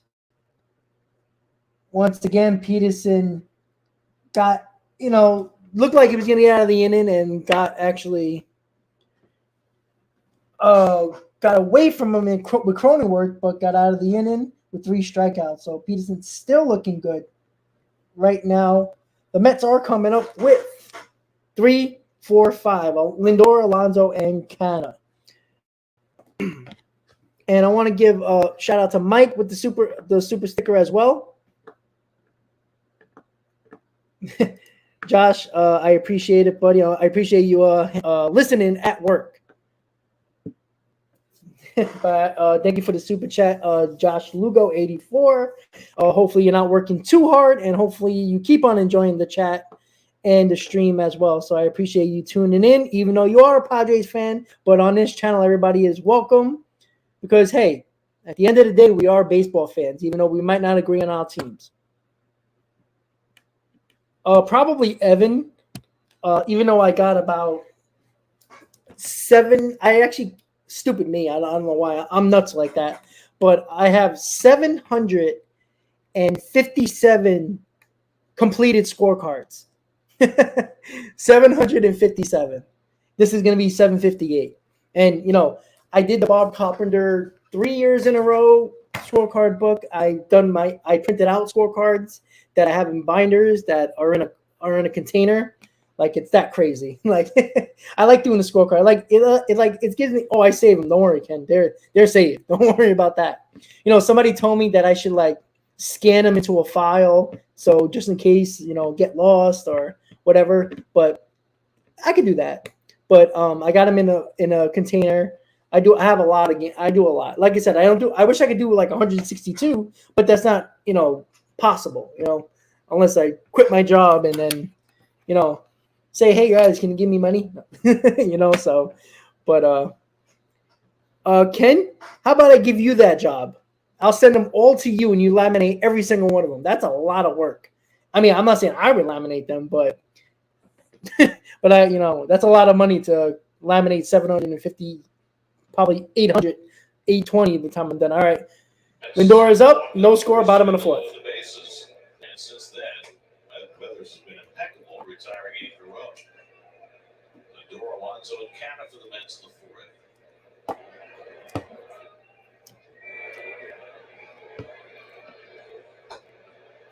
Oh. Curveball in for a strike.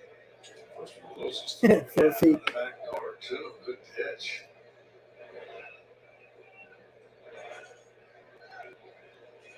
And Lindor hits one down the left field line. All right, that's a base hit. Leadoff hit by Lindor. There we go. Good job.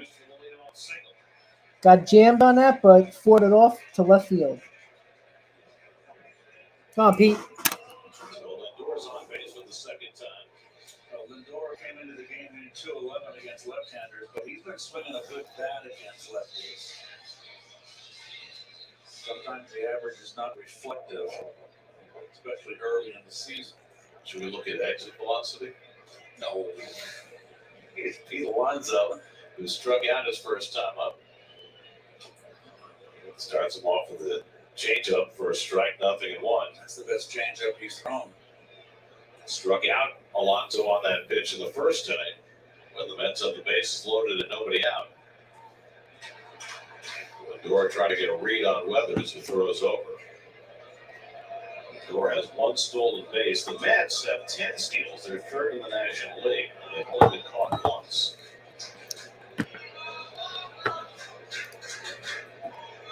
Come on, Pete.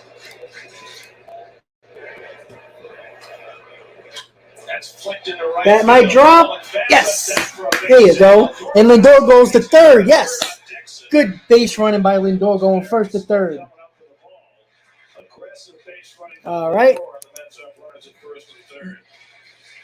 Mets got something brewing here once again in the fourth. See what happens when there's not a lot of emotion in Pete Alonso. All he had to do was that in the first inning. But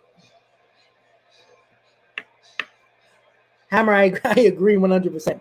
I don't even think he needs a big thumper. I just think he needs a guy that a pitcher doesn't want to face. Like McNeil is a nice could be a nice 5 hitter behind Pete Alonso because you don't want to, but yeah, somebody that scares the pitcher a little bit.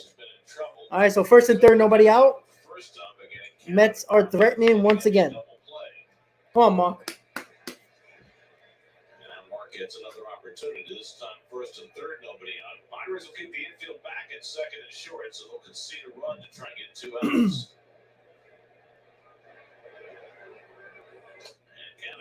Canna just missed 3 of those fastballs that are like number high, a little bit above the waist.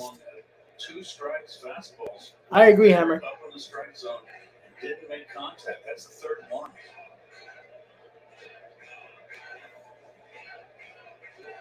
And Canada taps one foul at the plate, and there's 1-2. No, I am starting to come around a little bit. Hammer, I know you brought that up the other day about Marte batting 5th. Sore yesterday when Lindor was batting 2nd and McNeil batting 3rd. I kind of like that a little bit. It kind of works in a weird way, even though I like McNeil 2nd and Lindor 3rd.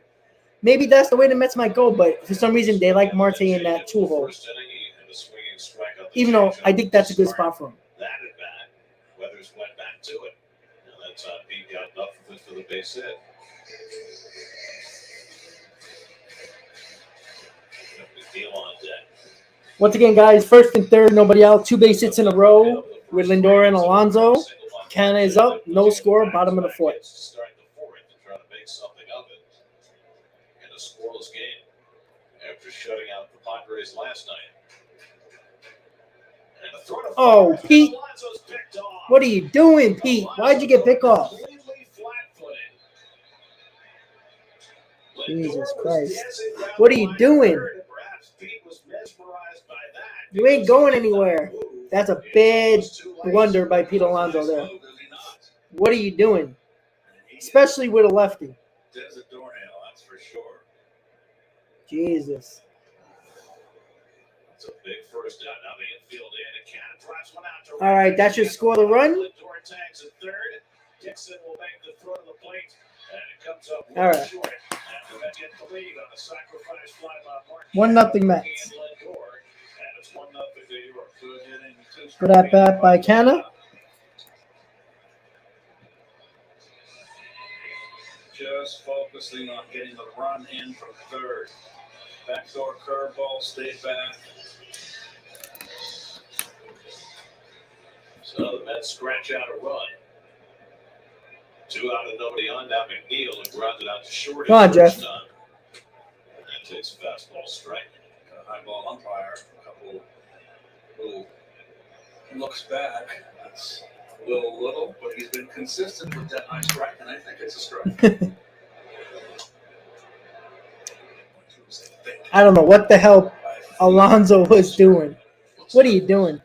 More positive, more authoritative feel. Think is flip a coin. So you're all in, is what you're saying. Yes. On a big strike. Right.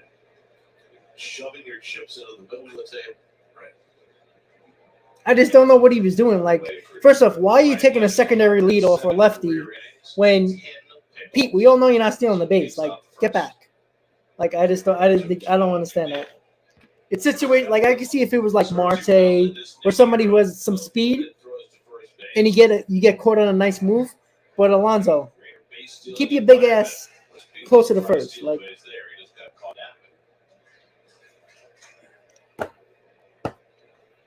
2-2 to McNeil. ground ball. See if McNeil can beat this out, and he doesn't. And that ends the inning. But the Mets, on a sac fly by Mark Canha, get a 1-0 lead. Unfortunately, that pick Alonso getting picked off kind of hurt that inning there. But the Mets do get a run on the board with 2 hits and 1 left, and nobody left on. All righty, there we go. Fixing up the scorecard. All right, so the Mets get the 1 run. Peterson has been pitching well through 4 innings. He's got the bottom of the order, 7, 8, 9 coming up for the Padres. This is an inning, and look, it's only 1 run. I get it, but I even talked about this with my friends yesterday at the game, right? After the Mets scored the 2 runs, I turned right over, and we all just said, all right, Scherzer's got to put up zeros the next inning. That's what I want to see from Peterson. You know, it's the bottom of the order. It's not the line. It's not the the top of the order where it can hurt you, right? I mean, the bottom of the order, anybody can hurt you. But I want to see. I want Peterson a 1-2-3 in here. Get the lineup right back out there. I know they only scored 1 run, but get that lineup right back out there. Put some pressure on that pitcher. Don't give him some breathing. Don't let him breathe. Let him get right back out there. That's something that like it's like a little bit of a thing that a lot of people are talking about. That if you keep your offense. If you keep your defense less on the field, that is less time for their pitcher and their defense to, get back on defense again and got to get back on the field. It's a good, before, it was always a good idea. Get a quick inning, get that pitcher right back out there that gave up a run. But now with the pitch clock and the quicker innings, there's not a lot of time to breathe and relax a little bit.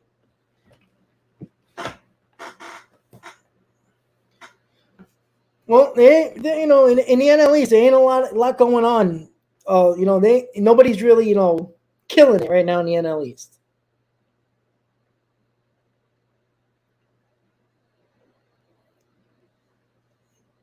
Well, yeah, speed, but I like Nimmo in the leadoff spot, but I mean, you can't move Nimmo from the leadoff spot for what he does. So they're talking to David Weathers, Ryan Weathers, the pitcher of the Padres' son. David Weathers did pitch for the Mets from 2002 to 2004. I wanted to use every resource possible, and Andy had one of the best moves in the game. So Andy sent me a video. We talked about it. And so since he's been 9, 10, 11 years old, we've worked on that move. And it's done it well in MLB. He's got a lot of pickoffs, led the league, I think, at 21. So it's been very beneficial having those guys to lean on. Ground ball. It's going to be a tough play. Foul ball. That ball goes foul. So not like yesterday where the balls are all staying on that line. And you also mentioned you picked up a pitch from Jeremy Affeldt as well, right? He did. When I played with Jeremy in Cincinnati, he had such a good breaking ball. And I noticed lefties had a hard time recognizing it, as well as right-handers. And then obviously he had to do the postseason. So same thing. Called Jeremy and said, hey, man, listen, man, Ryan's left-handed. Need that curveball that you have. Send me a video, finger placement, the whole deal. And so he throws that breaking ball. And what's funny is initially they tried to change his breaking ball, and now he's back to it, and it's back to being effective. Campusano lines that one into the corner. It's fair ball, but nice play. And he only gets a single out of that. Wow. All right, so that's a leadoff hit by Campusano. Kept into a single, though. but seriously, you are somebody who you've pitched in the big leagues for 19 years. You pitched in the World Series. How did the nerves of actually pitching on a big league? Yeah, Ken, if they keep on playing a lot of bad teams, you're going to get there, right? Well, when I play, I never got. I don't know about 400. That's a little much. When Ryan takes the mound, it's one of the worst emotions you can have as a parent because you want your kid to be successful, but you also know that on this stage, there's so many people watching, coming up through high school. All these people that knew him, they're watching tonight. I mean, there's a ton of people from Loretto watching tonight, so everyone's watching, and you want him to be successful. But the thing I love about Ryan is he's really grown as a pitcher. He threw the first pitch, Alonso. He threw the 3-2 changeup with bases loaded with no outs. He would have never done that a year ago. So to see the progress of him, had a tough year last year, rebuilt himself this nice winter, pitch. changed his mechanics, and we went. Come on, David. You got to throw strikes at this level, and to see him put that into play makes me proud, Dad. What about for you? 19 years in the big leagues, like I said, 3 years here with the Mets, 2002 to 2004. You were a bright spot out of that bullpen. I know we're at the best years overall, but do you have one memory that stands out above the rest from your time in New York? I tell everyone, Shea Stadium was so loud. And we laugh about it. I said, once I got traded or left the Mets, I used to wear that apple out and give up on runs. But Mo Vaughn against the Yankees. We're down two guys on, and he hits a 3-run bomb. And the only stadium I've heard that loud was with the 96 Yankees when Joe Girardi hit the triple off of Maddox. Popped up. That night, Peterson makes the catch. 1 out. Me personally, man, I'm trying not to focus on myself. So, they were all good. I just talked to 2 or 3 security guys. That was the people I love hanging out with. They're good. A lot of good people to Shea. That is true. He just talked about Mo Vaughn hitting the 3-run homer against the Yankees at Shea Stadium that hit the scoreboard in right field. I was at that game with my dad, my uncle, and my cousin when Mo Vaughn hit that 3-run homer to take the lead. He is so true. Robert, he is David Weathers. Ryan Weathers, who's pitching for the Padres, that's his son. He pitched for the Mets 02 to 04. Ryan was just a baby when David was with the Mets. All right, David, come on. David's career, particularly Try to get that double play ball. Keep that top of the order from coming up. Ryan in the ballpark just about every day they were home. He was being homeschooled by Kelly. And so Ryan soaked up major league clubhouses from the time he was 7, 8 years old. And made his big league Sean, that's debut. awesome. Yeah, I was there too.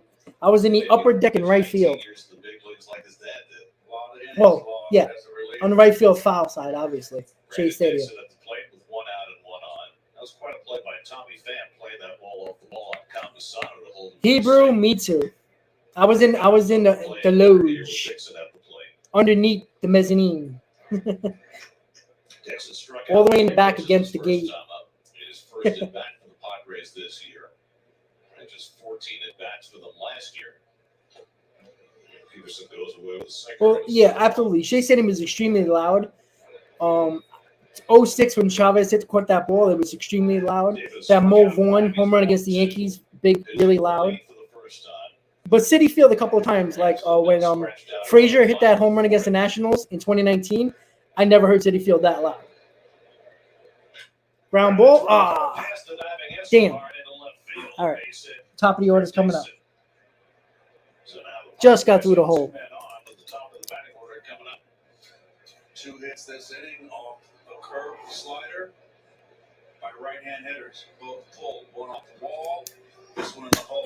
That one was not reachable by Escobar. Just out of the reach of Yeah. Escobar. I was pissed off. I had to go to school the next day. Wasn't fun. So Peterson reaches a crisis point just as All right, the Peterson. over. Top of the order is coming around. Xander Bogaerts, who's had a very good season so far. Got to be careful here.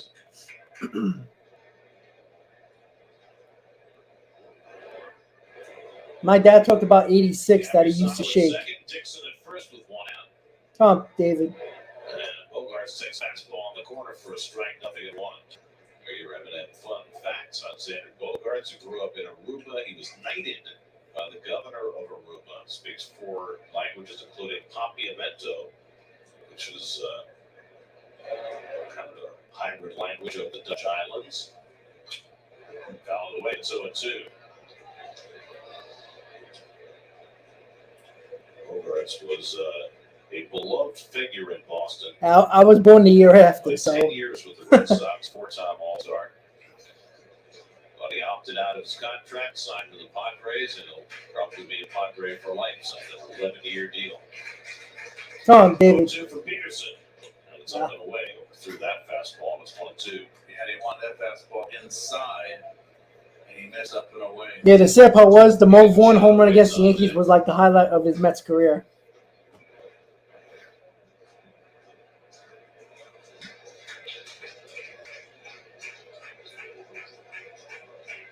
Coming to Bogarts. He struck him Oh, out. foul ball. Oh, he just got a piece of it. Damn. Mistake.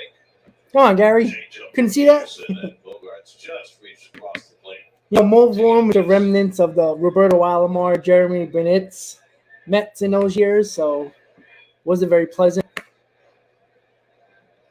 It's very interesting. Home plate umpire Will Little walked out to the mound to give Yeah, of course. the ball. Come on, David. Stretch his legs. 68 That doesn't pitches seem for to scare Peterson, the pitch clock, does it? with one out in the fifth, first and second. Bogarts up.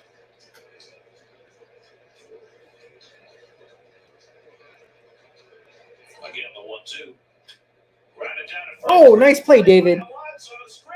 All right, Pete. Nice. What a diving stop by Pete Alonso, saving a run. That saved a run. Alonso sprawling and getting the put out Nice play. on Bogarts for the second. 2 down. That's the second time Pete has come to the rescue. Good job. For the first start in Miami, Pete made a terrific play, similar to this with men on base. Good job by Pete. Realizing, do not try to turn the double play there. It was going to be too risky. Make sure you get the out at first. All right. 2 outs, Machado up. Got there the fastest way he could. He's sure-handed at first. Whatever he can get to, he's got good hands. That's a nice play. I mean, really nice play. So the struggling Machado's coming to the plate. Again, always a dangerous hitter, even when struggling. Pitch around Machado to get Soto with him. Boy, pick your poison.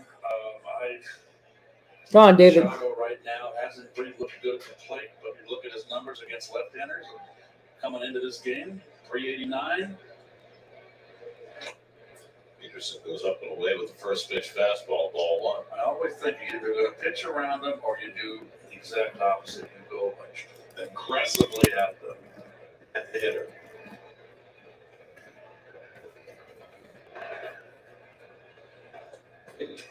Pitching around Machado would be if you load the bases for Soto. He's got such a great eye. So many walks. Even if he's not swinging the bat well, which he's not, he finds his way on base. Campusano, the tying run, third. Dixon at second with 2 out. 1-1 to Machado. Nice And he gets a pitch. swinging strike. Good slider. Slider by Peterson. Come on, David.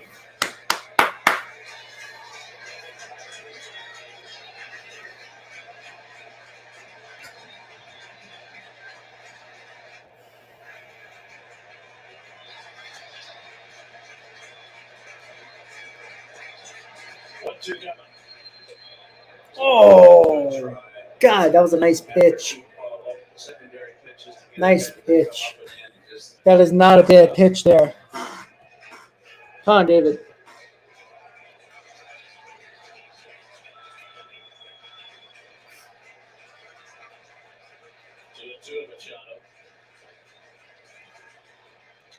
Ah, good changeup.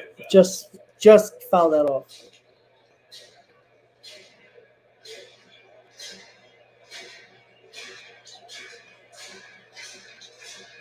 Soto would be next.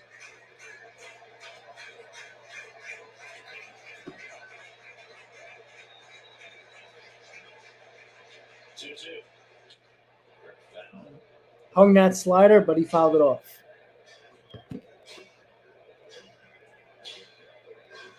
"75 pitches for Peterson, his longest inning of the game in regards to pitch count.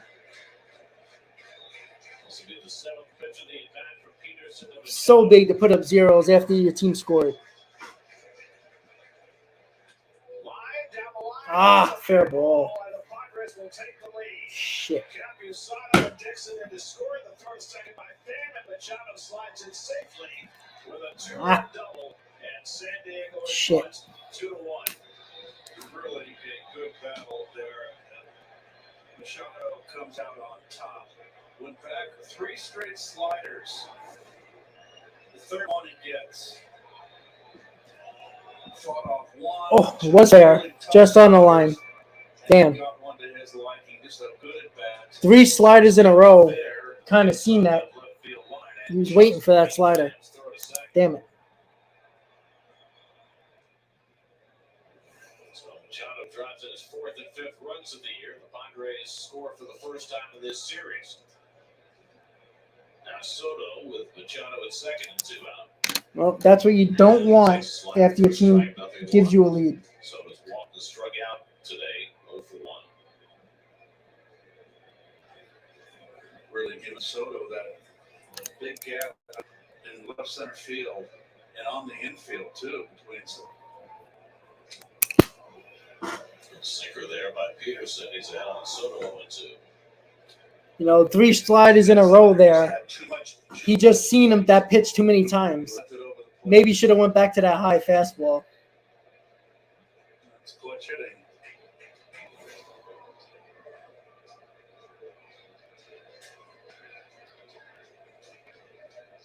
Coming to Soto. Oh, where was that pitch? That slider. 1-2. Well, this is too good a lineup to keep down for that long. Dennis Santana's warming up in the bullpen. With Peterson about to throw his 80th pitch of the night.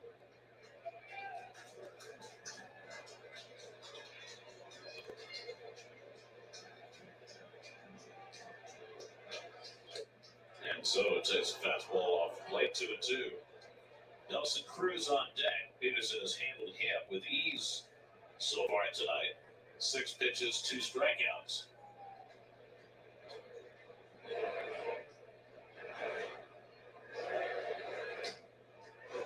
Soto waiting on a 2-2. Nice pitch. All right, strikes out Soto to end the inning, but not before Manny Machado, struggling Manny Machado, gets a 2-out, 2-run double to give the Padres the 2-1 lead in going to the bottom of the 5th. Just too many sliders to one of the better hitters in the ball game, and Machado was waiting for that slider. So Peterson does not put up zeros after the Mets score, but it is only the 5th inning. The Mets got to come back up and score some runs here. So the Mets will have Pham, Escobar, and Alvarez, 7, 8, 9. Peterson's day might be over, but I don't know. I feel like I say this all the time, and it doesn't relate to every batter, but with a guy like Machado, who is struggling right now, and you can see he can't catch up to the fastballs right now, and he had a hard time with Peterson's fastball his first 2 at-bats.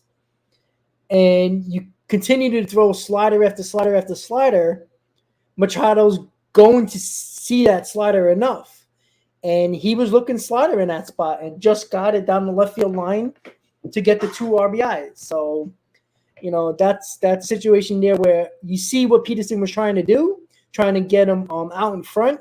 But, you saw Machado was back on that ball. He was a little out in front, but stood back enough to get that ball at the end of the bat to drive it down the left field line. That's annoying.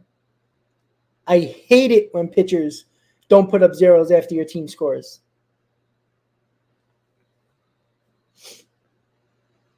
Well, see, in that scenario, Ken, which is interesting that you talked about why Needles should catch, is the fact that Peterson and Alvarez is not using the pitch com.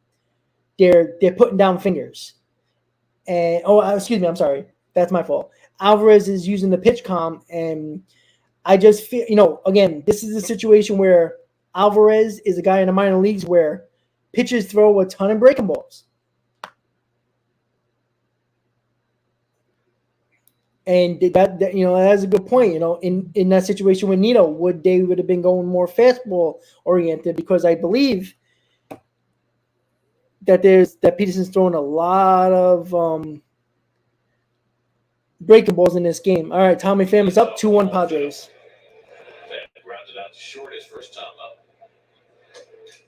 And he takes that at the knees for a strike, 1-1. Well, we'll see how it'll be. Park in the park today. Lots of dogs here. Had a dog help throw out the first pitch. I'm impressed with young Brian Weathers. He's going after hitters. And this is always a test right here. When you get the lead, you got to go out there and hold it. Ground ball. See if Machado oh, what a play by Machado. That looked too easy. Wow. Nice play. That looked easy. That was an easy play. He plays along. It's a tough hop, too. Just completely doing the spinorama here, as you would say.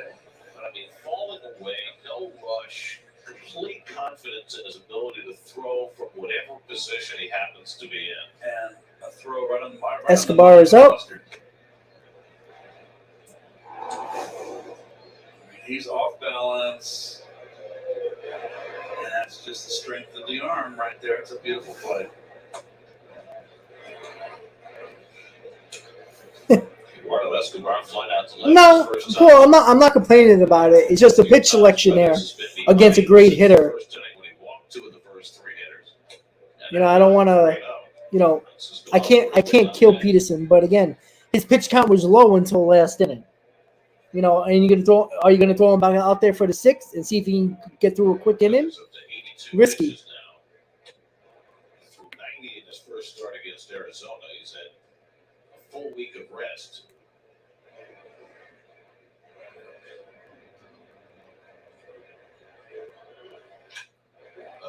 Right to Machado. Enough time. 2 outs. So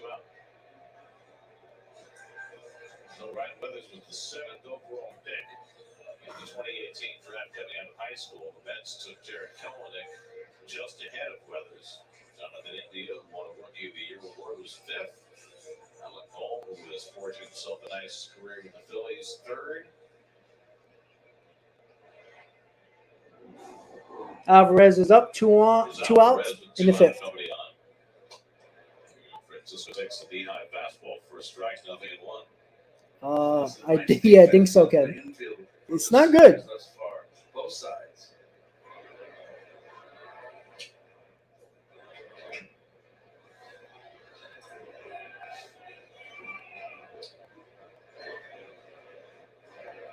What I've seen from Alvarez, he's got a long swing. Shutdown inning after his team gave him the lead in the top half.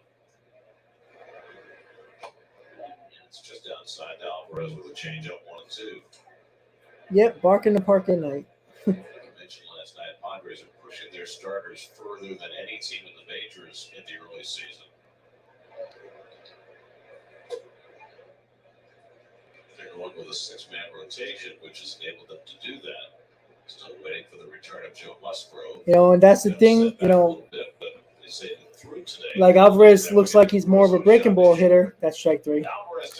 And Alvarez strikes out to end the inning. So Weathers puts up a 0 once his offense gave him the lead. And that's what we were looking for from Peterson, but did not do it. Mets trail 2-1 going to the top of the 6th. Again, this is the situations where you talk about with young players, just because they can bat 350 in the minors and hit monster home runs and hit 30 home runs in the minors, you are facing pitchers in the minors more often than not that are never going to make the major leagues. And this is the problem that I keep on continue for all the people that just want to bring up the kids and say, well, live or die with them. Well, you can't do that when you have championship aspirations. And if they don't work out, who do you think you're going to go back to once you send them back down? The same guys that you wanted to replace them with, right?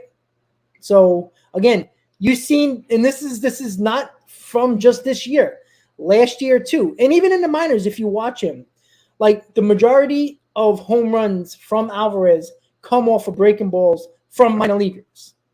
And breaking balls, it's great to hit breaking balls for home runs, but he has an extremely long swing. He has a very long string. He wraps the bat around and takes him a little longer to get through the zone. That's not going to cut it into Major League Baseball. It's not. You'll be lucky to be a 200 hitter if you have a long swing like that. And this is why I said to a lot of people, now, again, Alvarez can still be a really good hitter in the majors. But sometimes, give a little credit to the organization who might not think he's ready at this moment. And at the moment, he's 1 for what, 9? 1 for 8? Doesn't look good at the plate. And, this is against multiple pitches, right-handed or left-handed. He's struggling with the bat. And this is the whole point, is that this guy is not a good enough catcher to keep in the major leagues if he don't hit. Right? This is the whole idea of why he was the number 1 overall prospect. It wasn't because of his defense behind the plate. It was because of his bat. And this is why I don't like putting catchers that is not an overall catcher who is not good on both areas of the field as a number 1 overall prospect. Peterson back out there for the 6th. Peterson is out here in the 6th. I like this move. And 1 pitch, 1 out to start the inning.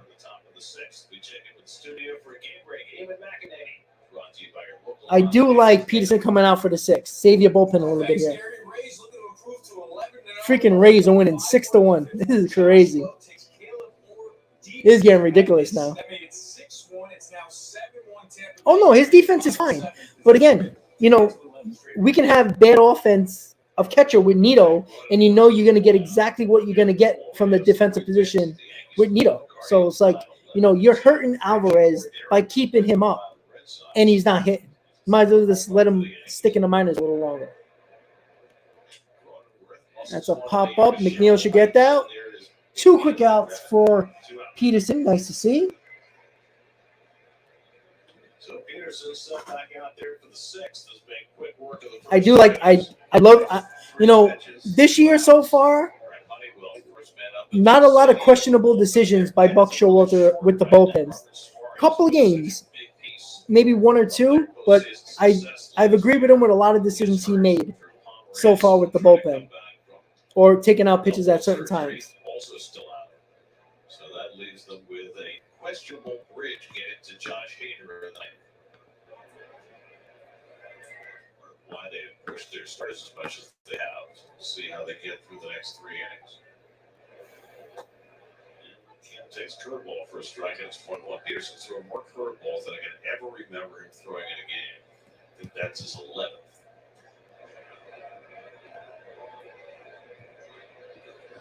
Nice pitch. Goes to the slider and gets a swinging strike. 1-2. That was a good one right there. That's the one he wanted to throw at Machado.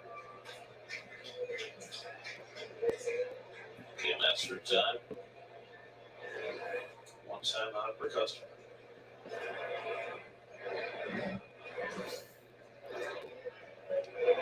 One-two coming to Cam. Fouls back. Yeah, listen. Somebody said before the game, Peterson six innings, 2 runs. I can't. How can you not take that?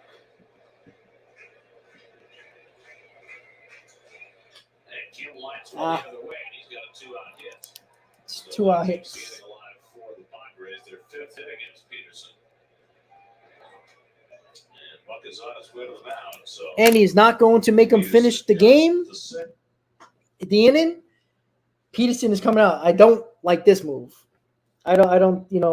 I think what I think Buck is doing is because Capisano has got 2 good hits off of Peterson, and I don't think he wants him to face him. But I would have in this situation. But I'm not gonna kill Buck for this move. I get it, but taking him out, not making him finish the inning, I would have given him one more at bat.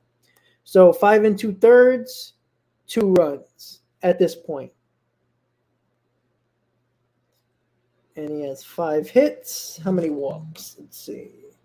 2 walks. Not bad.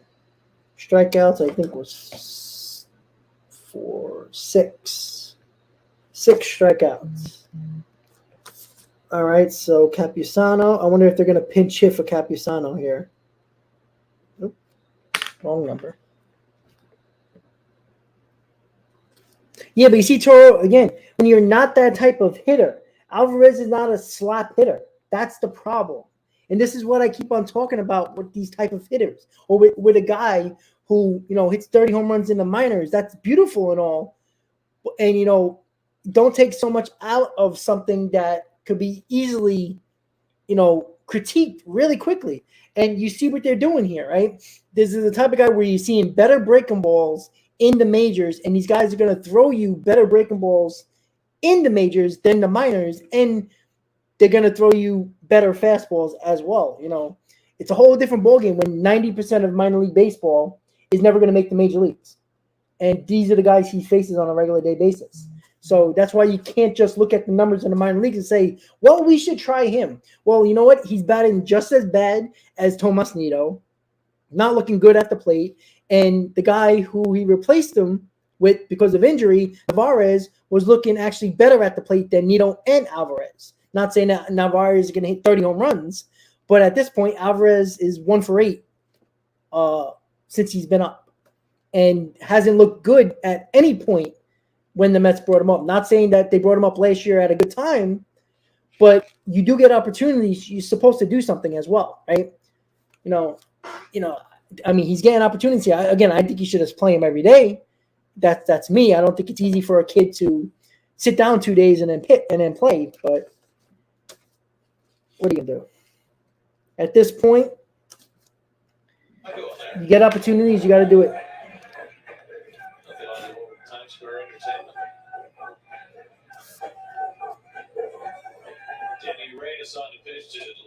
All right, Denny Reyes is up. Capusano's already 2 for 2 as you look at the numbers on Reyes. Hasn't pitched since the home opener. He's got 3 days rest. Only pitched 10 pitches in that outing. So he's fresh. Another big, strong, tall guy. Got a little more time, but Turner's got this game correct. Our compadre Ronnie's over there. Almost going to change the channel. Kim runs, swung and missed, and Kim steals the And base. Kim gets the stolen base. Jump for his first stolen base of the year. There he is. Ronnie's looking good tonight. Good with a little makeup tonight. Capusano gets one past right. This should end the inning, and it does. All right, so Reyes comes in and gets the 1 out, and we're going to the bottom of the 6th. 2-1 Padres.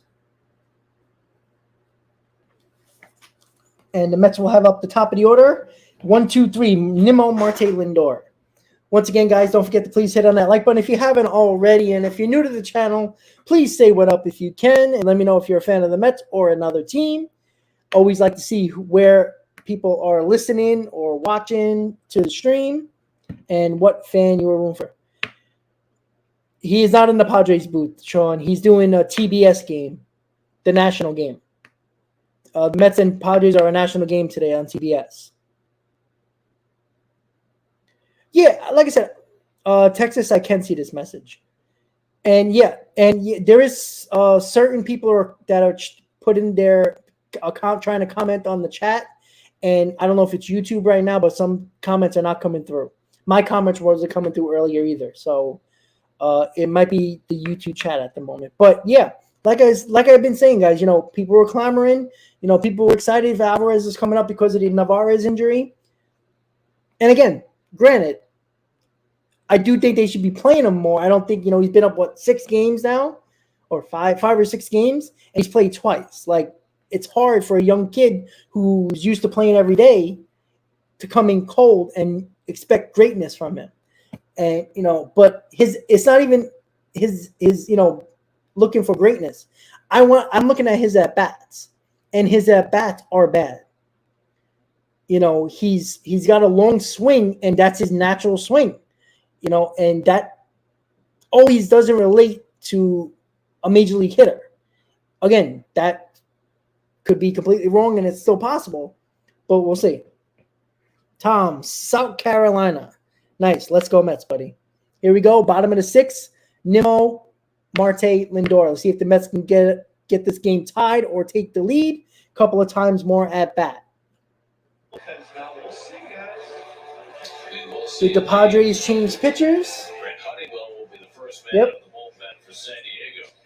His 4th appearance, as you can see, and all 3 of his appearances this year have been over 1 2/3. His last outing was Friday night, where he threw 2 scoreless in Atlanta. You know who his uncle is? Mike Marshall, Cy Young Award-winning pitcher, who once pitched 108 games in a season for the Dodgers. Always pitched with a short sleeve shirt. And Come on, he said Brandon. He had a degree in kinesiology, and he has become a kind of a renegade pitching coach in his post-playing career. Well, he always wanted to pitch every day. All right, let's see if the Mets can score some runs here, get something going. Left a lot of men on base through 5 innings. Ridiculous what he threw that year. Top of the batting order, Brandon Nimmo leads off against Honeywell. And his first fastball is up and away for ball 1. You know, with Beatty, even though he didn't hit a lot at the major league level when he got a chance, wait for this pitch. Fourth game with the Padres. You know, he didn't hit very well. He was hitting under 200. You could see Beatty in his at-bats. He had good at-bats. All right, he didn't get the results, but he had good at-bats. Alvarez looks overmatched. Nimmo ground ball. It should be 1 out. Easy out, 1 out. Ryan Weathers went 5 innings. He allowed a run on 3 hits. He walked 2 and struck out 3, and he stands to be the winner as things stand at the moment. It looks a little more relaxed now that Ryan's out of the game. On the Cy Young, Marshall with the Dodgers, 74, right? 74, 208 and a third innings. 106 appearances in relief. Unbelievable. And the year prior in Montreal in 73, he Oh, finished solid. 2nd in the Cy Young. Ah, Taking 21 to center field. shit. Pressure eases over. And Honeywell quickly has 2 outs.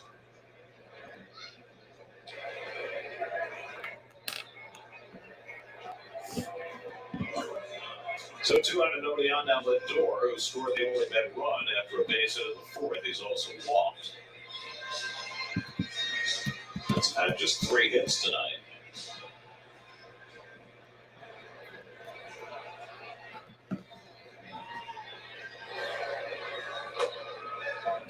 Fastball from Honeywell at 97. I mean, can we talk about the Padres' lack of offense? They scored 2 runs in 15 innings so far. So, you know, a team that a lineup that's supposed to be way better than the Mets, and they scored 2 runs in 15 innings.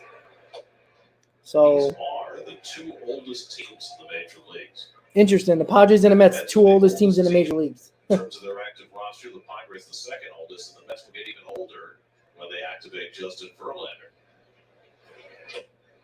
2-1 to Lindor. And, you know, you knew the Mets were going to be an older team coming into the season, but the Padres adding Nelson Cruz certainly added to their average age. That guy is not on the active roster. Our director, John DeMarsico. Fastball strike to Lindor, and it's 2-2.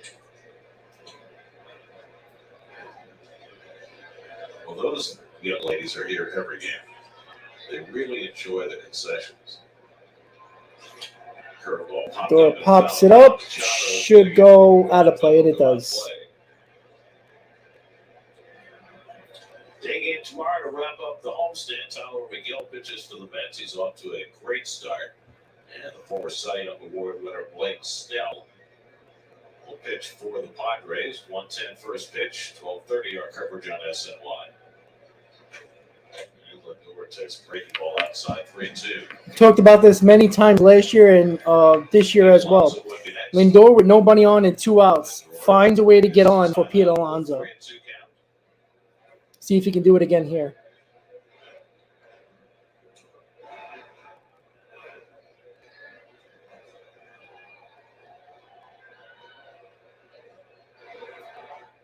3-2 from Honeywell. And he strikes out to end the inning. Mets go 1-2-3 at the top of the order.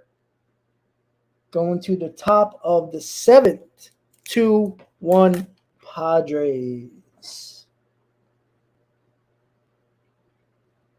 Situation, you coming in to this game, you see Peterson on the mound, you see Weathers on the mound, you're like, might be some runs scored in this ball game. Well, 3 runs so far in 6 innings.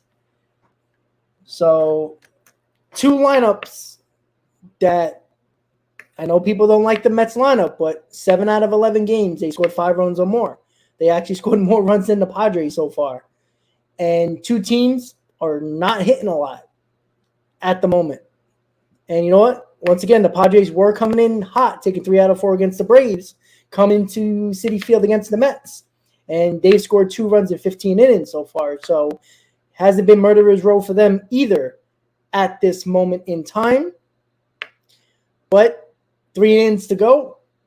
Mets, Padres, 1-run ball game. Actually turned out to be a good pitching duel with Weathers and Peterson.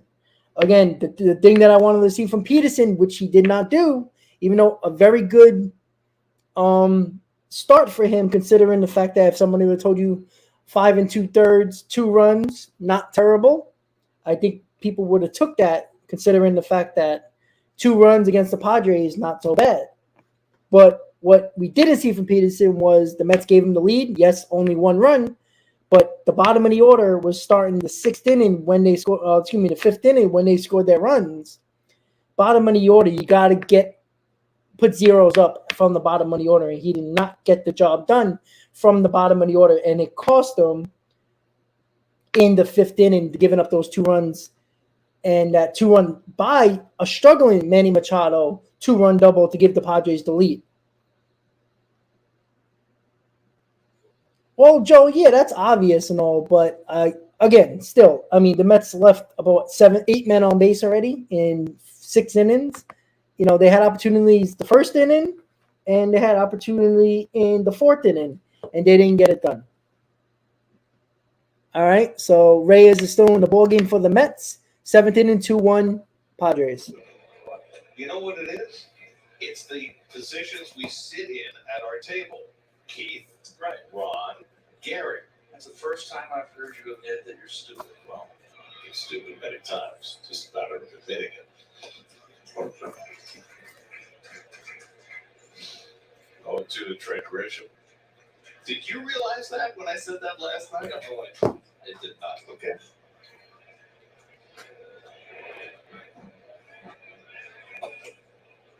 Reyes misses high. It's 1-2 to Grisham. 100%, guys, 100%. Missed opportunities hurt any team. Third base line.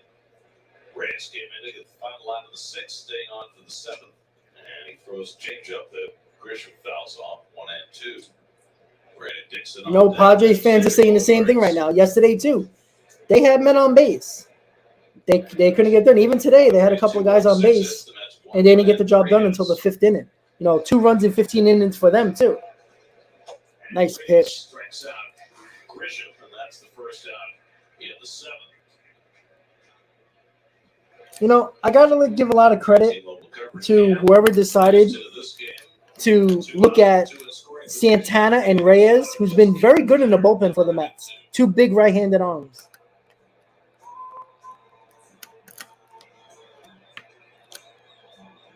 The offense, the Padres have needed. Brandon Dixon scored the 2nd of those runs. He's at the plate now. He takes a strike.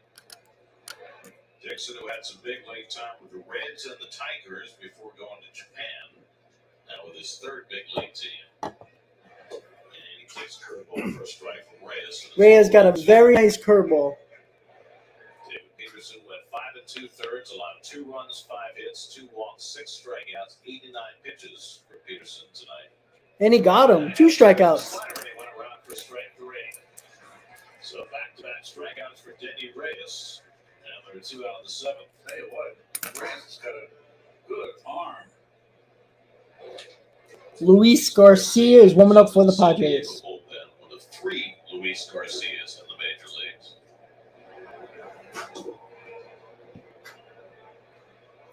starter in Houston, the second baseman in Washington, and this Luis Garcia, relief pitcher for the Padres. I wonder if they get each other's mail. Is anybody get mail anymore? Xander Bogaerts chases that breaking ball, and it's 1-1. Yeah, but it was a double play.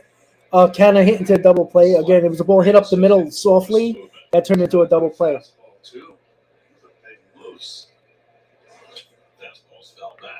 You know, the Pete Alonso at bat, base loaded in the first inning. Nobody out.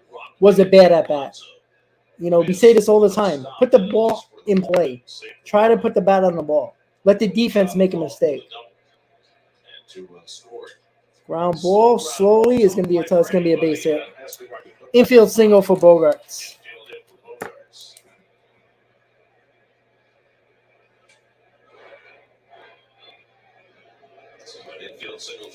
All right, putting Manny Machado to come up in the inning with 2 outs. Who has the 2 RBIs for the Padres tonight?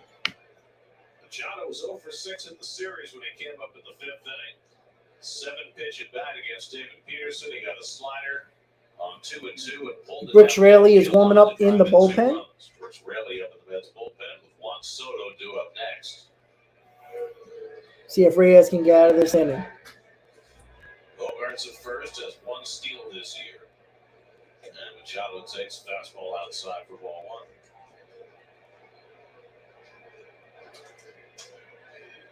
1. Machado played much over in Baltimore, facing Denny Reyes, who made his big league debut with Baltimore last year. That was a hanger that Machado missed. Speaking of the Orioles, they're tied 7-7 with Oakland in the 7th inning. The A's will be the next opponent for the Mets, starting Friday night in Oakland. Start a 10-game road trip, 3 in Oakland, 3 in LA, 4 in San Francisco. Ooh, nice curveball. Taking a little off for that breaking ball. Got Machado out in front, back to back. Oh, that was a 78 miles an hour slider. Jeez.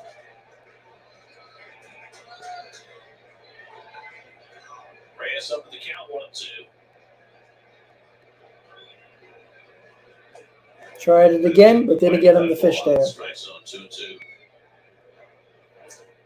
Well, that was what Machado did in the first 7 years of his career after coming out of high school in Hialeah, Florida.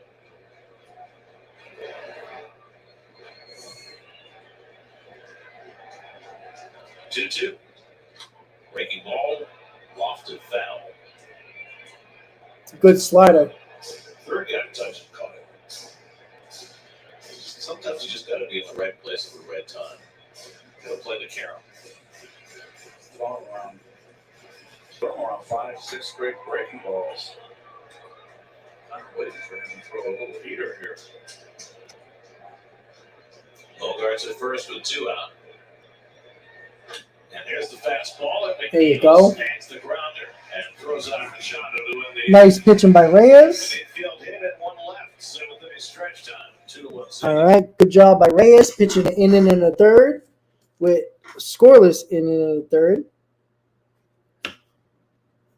All right, nice to see that from him. Had 2 strikeouts. Nice. Alrighty. There we go. The Mets will have up 4, 5, 6, Alonso, Canna, and McNeil.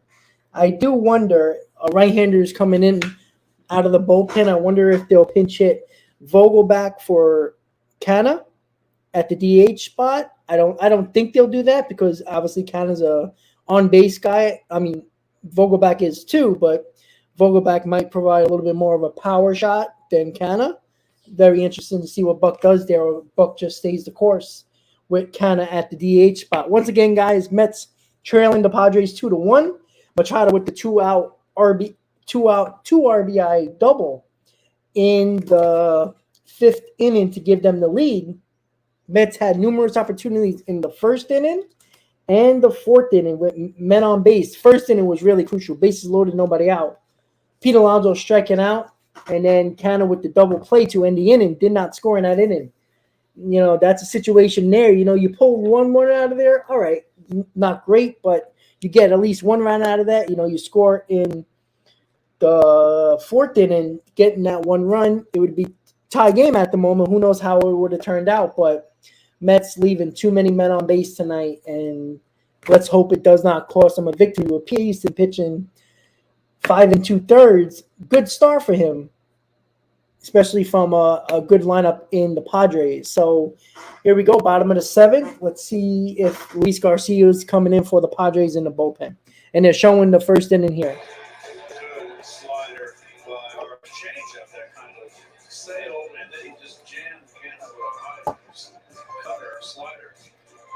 Weathers had a big time trouble in that first inning. He escaped another jam in the fourth with only 1 run scoring.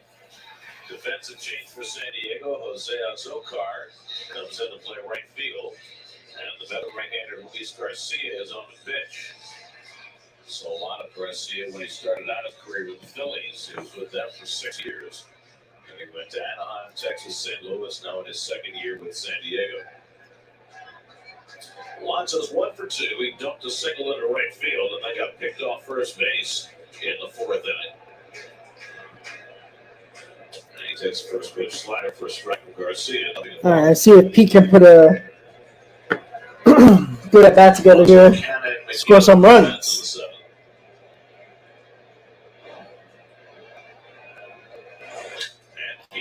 Out to center, but Grisham eases back. Hits it hard, but right at Grissom. 1 out.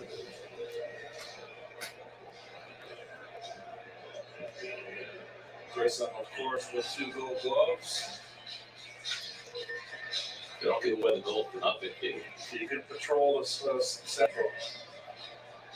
Yeah, I know, Joe. That came out slider. I thought it was a curveball. Is that Nando Dor with the catcher's mask on? Trying to tell you All right, Mark Canna's up, so he's not pinch The hitting. only run for the Mets tonight with a sacrifice fly after grinding into a double play to end that big first inning threat.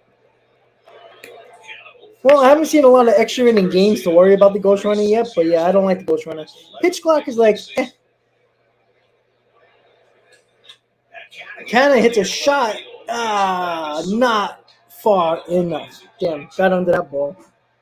2 up, 2 fly balls, 2 outs. Straight ahead, presented by your Tri-State Cadillac. 2 quick outs. Day game tomorrow to close out the homestand, and the Reds go west. Like I said, for a person who works overnight, the pitch clock is beneficial for me for getting a little bit extra rest. But personally, as a baseball fan, I don't like it much. But then again, the Mets have been playing, 2:35 to 2 hours and 45, 50-minute games. All right, McNeil is up 2 outs. Next home game after tomorrow is Let's see if McNeil, against the Nationals. wonder if McNeil's going to try to hit for the fences here. Very clever. Is it a squirrel in honor of Jeff McNeil? It's a squirrel.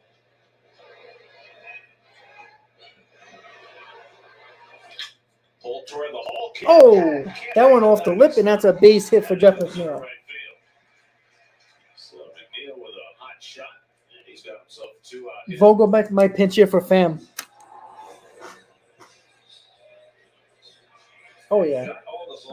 The ball hit the lip. Hit the lip of the grass.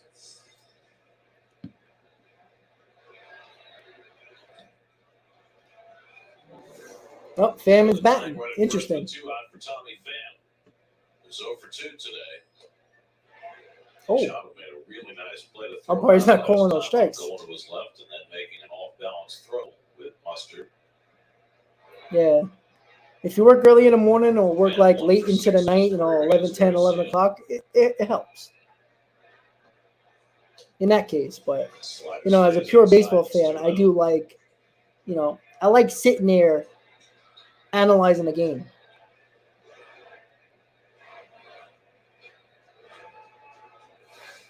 Come on, Tommy. The pitch to hit here at 2-0. Pham takes that slider at the knees, and it's 2-1. This is the problem with playing Canna as DH and Pham in left. It's harder than to use Vogelbach to pinch hit in this spot. but they're trying to keep Ken off his feet as much as they can. I feel as though that will coax the best production out of him. Pham is much more potent against left-hand pitchers. Of course, Vogelbach plays every day against righties, but it's harder to make that switch when Ken is DHing and Pham's in the field. 3-1 coming to Tommy, and he swings and misses at a fastball, 3-2. Vogelbach has a helmet on. Escobar is due up next. And then Alvarez. 2 out, 3-2. McNeil will be in motion. Cronenworth holds him on. And Pham grounds one slowly for Bogarts. Nice play. And that ends the inning. So the Mets do not score in the 7th. Going to the top of the 8th. 2-1 Padres. Damn. Ugh. That's annoying. All right, guys. So 1 hit, no runs. No walks, no strikeouts in that inning. All right. Let's see who the Mets bring in the 8th. Yeah, see, Gary Cohen was just talking about it, right? In a situation where you DH Canna and put Tommy Pham in left field, opportunities for Vogelbach to hit. If you're not going to pinch it for Canna as a DH, you can't really pinch. I mean, you can pinch it Vogelbach for Tommy Pham in that spot, and throw Lo Castro in the outfield to replace Pham. But you lose 2 guys off your bench. But again, in this situation, when you're looking for at least one run to get back into this ball game, why Vogelbach wasn't pitch hitting for Canna or Pham is beyond me. When the whole point of Pham playing today was against a lefty starter, so I don't know.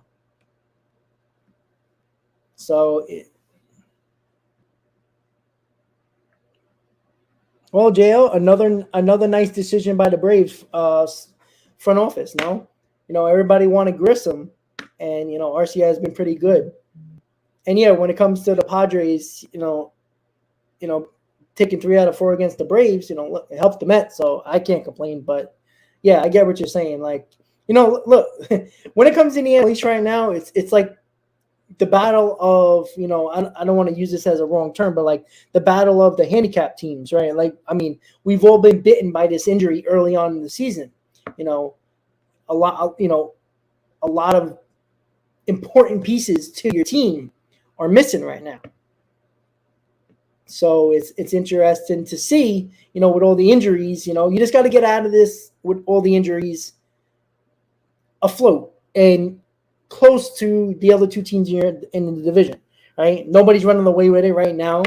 Everybody's like hovering around 500. The Braves are, the Mets are, the Phillies are struggling to, get the 500, but they're not, 3 games behind? Nothing crazy. So it's something that, you have to, fight it through. All right, Brooks Raley is in the game for the Mets. His last outing, got a quick out and then gave up a base hit and a walk and was lifted. And his first pitch slider misses to Juan Soto, ball 1. Soto's walked and struck out twice. He's 0 for 4 in this. 3-4-5 for the Padres. Cronenworth to follow. Here's Soto fouls ball. Keith, you've seen a lot of Soto over the last 5 or 6 years. What are you seeing right now? I am seeing, fly out his shoulder, a front shoulder. I'm seeing the tilt in his shoulder instead of horizontal, which makes it more of an uppercut. Oh, good strike there. Inside corner. And sometimes he's swinging, Gary, he's falling back towards the first base dugout a little bit, which means he's really pulling off and you lose your balance. I mean, he won a batting championship. He had 351 in the short season in 2020. He was the runner-up in the MVP in 21. But since then, it's just not been the same. Soto grounds that one weakly to the right side.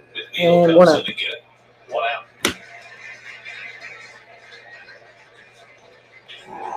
Well, if the Mets hold this to 2, the Mets are going to have decisions to make at the bottom of the order and the bottom of the 8th. Escobar, Alvarez. Are they going to pinch hit for him or give these guys opportunities? And then you'll have the top of the order if things go well in the eighth. And that's pulling him off. He needs, when you're doing that, you're struggling, you need to think, you need to start there, the shoulder pulling off. You need to think over the short left-hand header, over the shortstop's head. You see the ball, he's out in front, he's pulling off, therefore his bat shortens, off the end of the bat. It's 4-3 and a weak ground ball. I think you're seeing Soto go opposite field home run. I mean, he's got power to all fields. He needs to think left center. Nelson Cruz is 0 for 3 tonight, and really Cutter misses just inside 2-1. I mean, is it a conscious or unconscious thing that it appears that he's trying to pull everything? Well, you know, you fall in love with the home run, and then you get into bad habits. Cruz hits one well out to right. Back toward the corner goes Marte. Nice play by Marte. Nicely done by Marte. The ball struck well to the opposite field by Cruz. 2 out.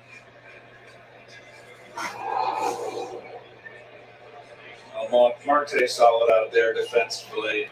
We actually saw him make an error, a rare error this year on a fly ball. Remember, he watched, was it in Miami or was it Milwaukee? A rare miscue. So 2 out. Here's Cronenworth, and he fouls one back. Cronenworth single on a walk tonight, 1 for 2. Well, the Mets are sort of running out of time because you know you're going to see Josh Hader in the ninth. And he hits Cronenworth. So not what you wanted to do there. Today. I mean, Hader's not unbeatable by any means, although he's been awfully good so far this season. But what you look to now is the eighth. Steven Wilson is the guy who's up in the bullpen for San Diego, and the Mets at 8, 9, and 1 in their order due up.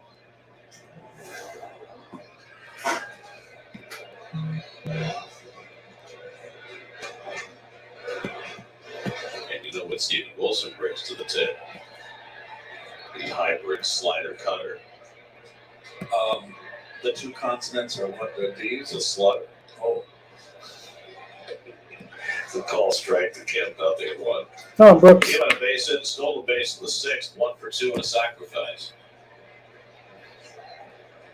Cronenworth at first. 1 stolen base so far this year.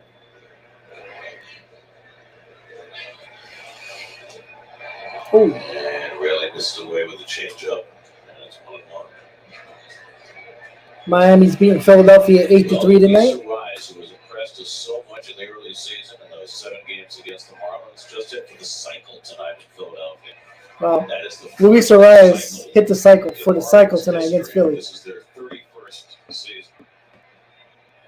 So congratulations to Luis Arias. He's a hitter. They said the end of April, JL. Hitting over 500 now. 537 Yeah. exact. He had his first home run, obviously. Pretty good. Tom Brooks. 1-2 coming to Kim. Reaches for Ground ball should end the inning. And it does. All right. There we go.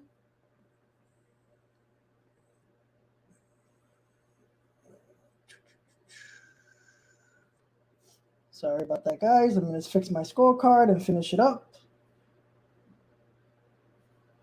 So the Mets are coming up in the bottom of the 8th, down by 1. 8-9-1 coming up for the Mets. And JL, I saw that comment. Yeah, look. Soroka got hurt. What was it? 2019? 2021? I forgot what year it was, but I know it was against the Mets when he tore his Achilles coming off the mound trying to cover first. I mean, look, I'm all for, and I always try to be fair. I never like to see injuries from any team. Like I hate it. Like I like to fight against your best, but that's not realistic a lot of the times. But seeing Soroka obviously is not going to help the Mets, but to see that guy who came from 2 different Achilles tears to pitch again. So to see, I mean, he was going to be your ace. Some believe he would be better than Max Fried, right? before he got injured. That's how good he was or could be. You just hope that freaking Achilles holds up. Because, once you hurt your Achilles, you start laboring, you start protecting that part of your body and something else hurts. So let's just hope that he actually, I like to see pitchers or players in general make it back because injuries suck. I don't care if you're a Mets fan and it happens to a Phillies or Braves, even though it will benefit your team. I hate injuries. They suck.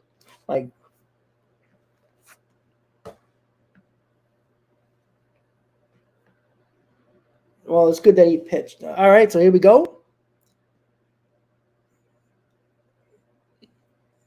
They're showing from, I guess, last year with the shift. Some might argue that's the best glove we use every night.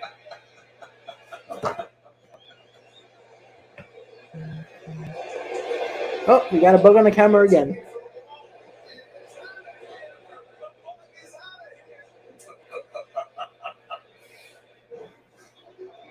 It's hard to believe that's one of the highlights from last year.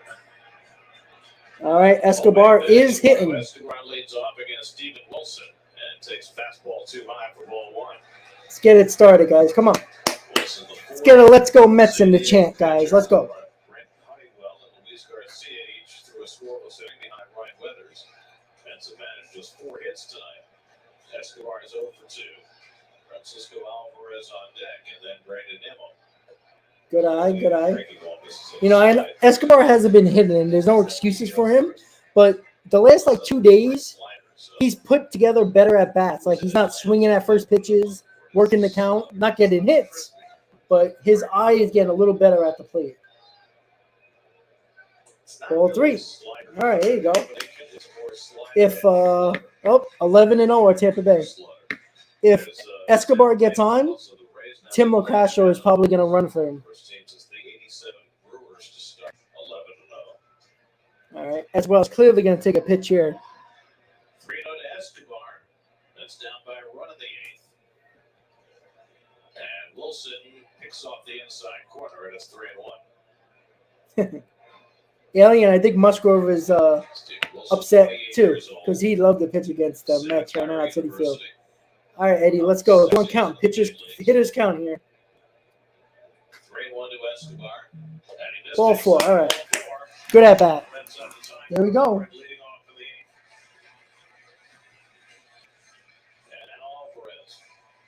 All right, Alvarez is hitting. Tim, like I said, Tim Locastro is going to be pinch running. Remember, McNeil was at first, Van was at the plate. We saw Vogelbach with the helmet on. Now, I don't know whether Vogelbach was going to bat for Escobar, if he was going to bat for. Let's see if Locastro tries to steal a base here. Alvarez has to be patient here. So Locastro with his speed is the pinch runner. And I got to believe that he is going to attempt to steal. Castro has 1 steal. Alvarez got to be patient here. Got to try to see if Tim Locastro could steal a base here. So a chance for Alvarez now. All right, Frankie. Here's your at bat. Grounded out and struck out. 1 for 6 in his 2 games since he was called up. Big hole on the right side for him. Come on. Swing miss, nothing at 1. Alvarez puts that shoulder bat on his back shoulder, and it's horizontal, parallel to the ground. Breaking balls are different in the big leagues. He lifts it up. There it is, right there.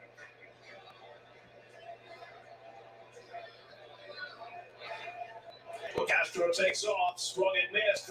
Safe. All right. Stole second base. Good job. What a jump. I don't know. Was that a hit and run? Because he was swinging. All right. Well, it's 0-2 now on Alvarez. I think you got to throw over there once, don't you? Let's see if Alvarez can at least hit that ball to the right side. This situation where you can't strike out in the spot. And he does. Jesus Christ. Again, there's one thing to not get big hits or get hits to look terrible at the plate at the big leagues is not a good sign for Alvarez. All right, 1 out. Brandon Nimmo up. Bad at bat by Alvarez. Come on, Brandon.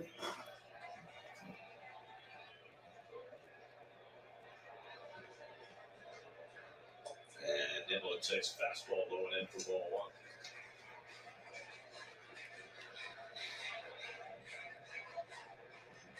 1. David Robertson, if the Mets can at least tie it, then it's Santana if they don't. 1-0 to Nimmo.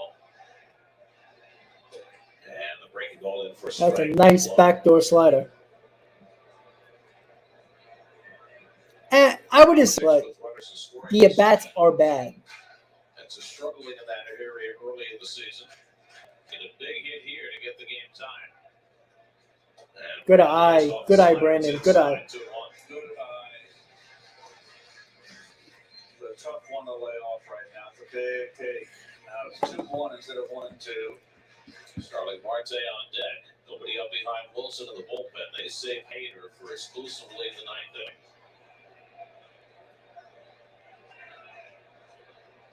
Bogart's trying to keep Castro close in second. And that one balloons outside. It's 3-1. Mets are 0 for 3 with runners in scoring positions tonight. I wonder if they're being careful here with Nimmo trying to set up a double play ball with Marte coming up.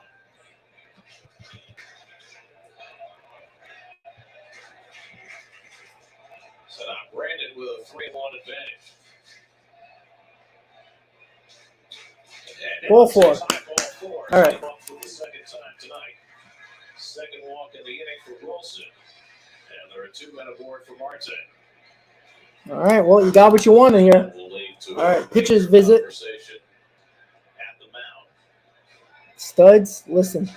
It's not even that he's not getting hits. Like, Beatty hit under 200, but his at-bats were good. You saw he was confident at the plate. His at-bats looked good. Alvarez at-bats don't look good at all. That's what I worry about.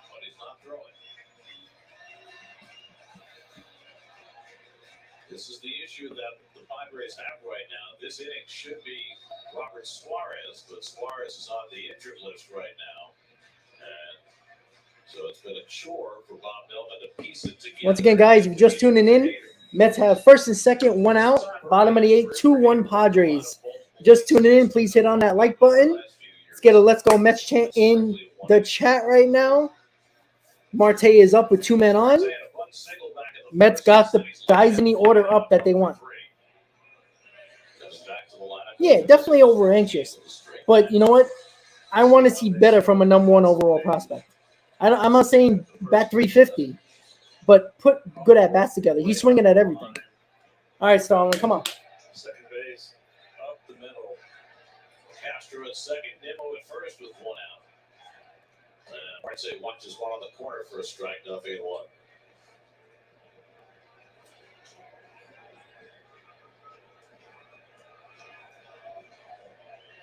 Excellent speed out there. They play the outfield a step toward right against Marte. They have a lot of left center. And Starling fouls off. Damn 2. A backup slider stayed inside, tied him up. And there was a day when you'd be guarding the lines, but not so much in today's game. With 2 strikes, I would be a little more inclined to move that right side of the infield over towards cover the more of that opposite field. It's a lot of first base, and it's a lot of where the second baseman is up the middle. Lindor on deck, going 2 to Marte. And he rolls Ground down ball. the third. Machado goes after Nimmo. Goes after LaCastro. Now, if he tags them both, it's the back runner is out. And they're going to say LaCastro was off the base, so he was tagged out. If they're both on the base, then it's LaCastro's base. But apparently LaCastro was off the base when the tag was made, so he's the one who's out. Sometimes you'll get that situation, you'll tag both guys and hope the wrong one leaves, and then you can take them both out. So for all you young kids out there, if you're ever in that situation, as you see Bob Melvin asking, but if you're ever in that situation, you kids, and you're not sure, stay on the base and wait for the umpire to make the call. Machado's trying to deep, get the double play. You stay on the bag, wait for the umpire to make the call. Big spot for Lindor here. Take a hike. So 2 out, VENMO now at second. Marte at first, and here's Lindor. That's down a run in the 8th. Lindor 1 for 2 and a walk tonight.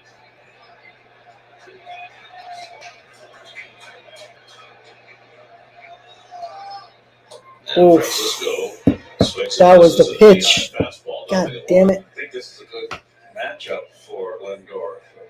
Wilson's been low in the strike zone. That's where Francisco likes it. 2 walks in the inning, giving the Mets a chance here in the 8th. And Lindor hits a rocket. Stay fair. Stay fair. Line, got it, but stays fair right in the corner and Foul. Oh. hit it about halfway up in the pavilion. But foul by about 25 feet. That ball was up in the strike zone, and Lindor just turned Damn on it. The doggy got a treat. So now it's 2 strikeouts to Lindor.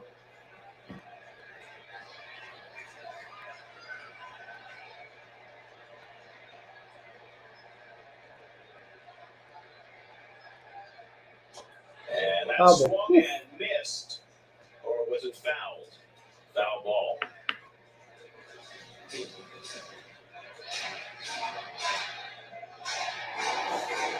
This is almost and he Foul was tip almost. Yep.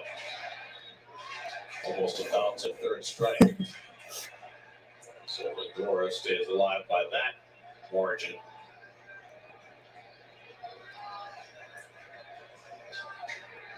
Wilson's 0-2. He's up and away. 1-2. So Lindor keeps seeing it going. Get Alonso would be next.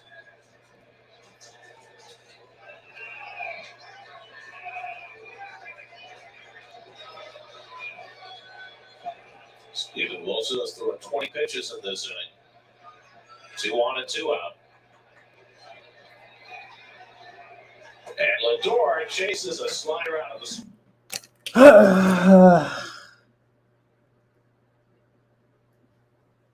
And Lindor strikes out, and the Mets do not score in the bottom of the 8th. That's another bad at bat. Just missed a home run to right field, and the Mets do not score once again. Top of the 9th coming up. Ay, ay, ay.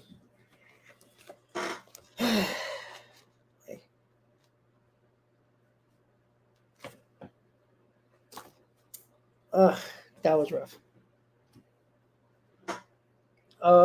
Hater. Bet one of the best closers. Well, he's struggling right now. Look, Lindor is a streaky hitter. That's something that he's always been in his career. Like, he had a good year last year, but if you look at his year, he's a streaky hitter. He'll have a hot month and then go 3 weeks without doing anything. And right now he's just – I mean, he just missed a home run, but that obviously doesn't count. You know, it's situations in this spot when you got a guy on second in scoring position, you know, he's swinging for the fences. He does that a lot. But, you know, a base hit scores Nemo. You know, they ain't really, you know, Trent Pearson has a good arm, but everybody else in that, I believe Soto doesn't really have a great arm in left field. Right field, I'm not sure who's playing right field, but I think they just made a defensive replacement in right field, so the guy might have a good arm. So, yeah. Unfortunately, the Mets left a lot of men on base so far in this game, well, in the entire game. Yeah, you know, and you know, like, again, you know, Lindor, I can count on my 2 games this year, maybe 3, where he had a good game, a really good game offensively, that's not good enough as your number 3 hitter. You can't strike out in those spots. I hate when people strike out with runners on. It's annoying to me. I'd rather see you hit a ground ball. At least you put the bat on the ball. Let the defense make a play. So top of the 9th, 2-1 Padres.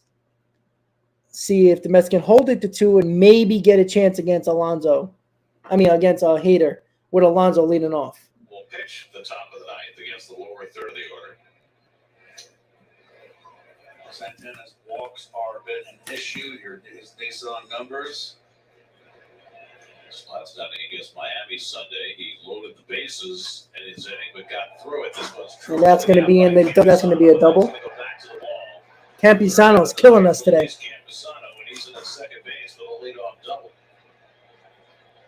Luis Campusano has not hit much in the major leagues, but he has had a terrific career in the minor leagues. Big prospect for the Padres, and he has broken out tonight with 3 hits. Likes the ball down, like so many hitters today. This is this is the thing. This is why I get mad at Buck Showalter here, because of the fact that you have a 1-run ball game, and you put Santana in the 9th inning. Again, Santana's been decent, but you got guys in your bullpen. You got Ottavino, you got Robinson, you got a couple of guys, Drew Smith. You got guys that you can try to hold this. Showalter done this a lot last year, and I don't like it. For Luis Campusano, his first career 3-hit game. And Grisham quickly down to the count 0-2. Jose Azocar is hitting in the number 9 spot in the batting order. He took over for defense. It'll be his first at bat of the game.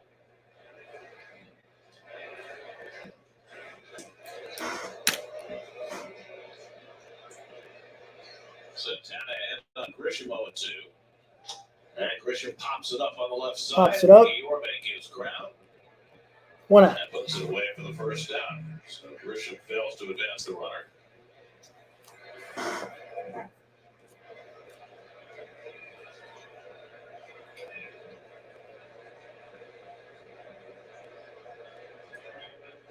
now Jose Azocar. Azocar in a part-time role last year, hit .257 for the Padres.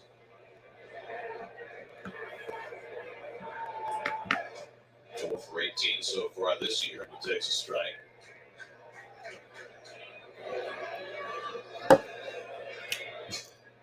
Yorme stays in at the edge of the grass in third. So Carr, a guy with very little power. He leans out of the way of a slider, and it's 1-1. Xander Bogaerts waiting on deck. In the bottom of the 9th, the Mets will have Alonso, Canna, and McNeil due up against Josh Hader. So Carr pulls one foul. The ball's a foot inside. I don't know how he just bring it back. Your leadoff hitter. Santana trying to keep this a 1-run game and give Pete a chance to at least tie the game with 1 swing. That's not just 4 hits tonight. 1-2 coming. And Azocar takes the fastball away 2-2. Another missed call by the ump. Showalter got 5 2/3 out of David Peterson tonight. It's a good outing for Peterson, but that one moment right now is the difference. 2-out, 2-run double by Manny Machado in the 5th. Full count now to Azocar. Bogaerts to follow. Danny Reyes went an inning in the 3rd in relief. No runs, 1 hit. Brooks Raley, a hitless 8th. And now Santana in the 9th. 3-2 coming. And he yanked that one foul. Had a ball foot inside. Ball forward.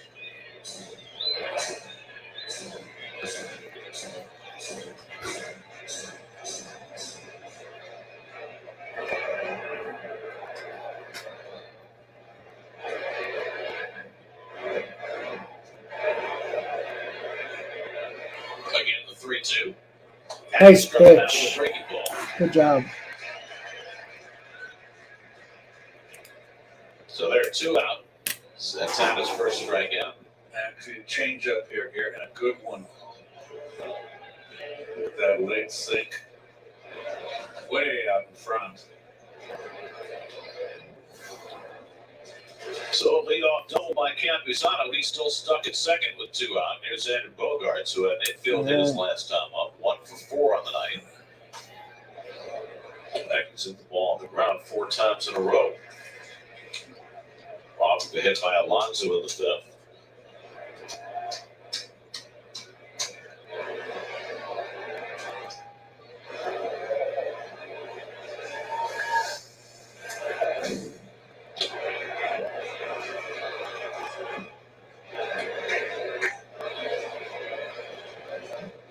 Dennis Santana acquired on waivers on the eve of the season from Minnesota. Made the team out of spring training. Pitching in a close game in the 9th. Fly ball left field, and forget that. Van gives it a courtesy glance, and it is in the second deck. A monstrous home run by Xander Bogaerts, a 2-run shot. And the Padres had the insurance they needed. It's now 4-1 San Diego. 4th home run of the year for Bogaerts. And it completely changes the nature of this 9th inning. Sure does. Got a hanging slider, and he stayed inside. And he just turned into it. Well, this is what happens when you put one of your back end of the bullpen guys in with 1 run. When you have Ottavino, you got Robertson, you got Drew Smith. I just don't get it. No tie, full extension.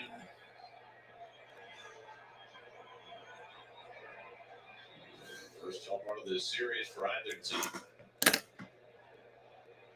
And Machado waves at the slider 1-1. Bogaerts have been hitting everything on the ground tonight. Got one in the air and in sail. The second home run Santana's allowed this year. It's a high strike to Machado, 1-2.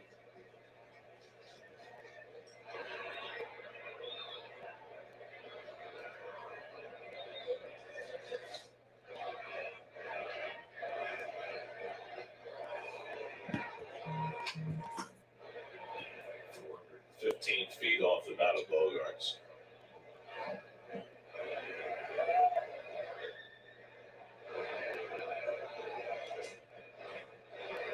So Hader's task made significantly lighter as he gets ready for the bottom of the 9th. Machado takes upstairs 2-2.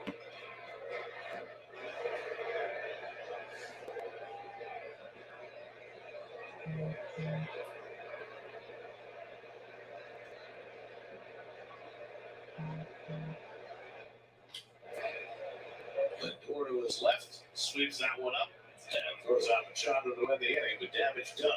Xander Bogaerts 2-run homer, 4-1 Padres go to the home. All right, Mets last licks down by 3. Damn it.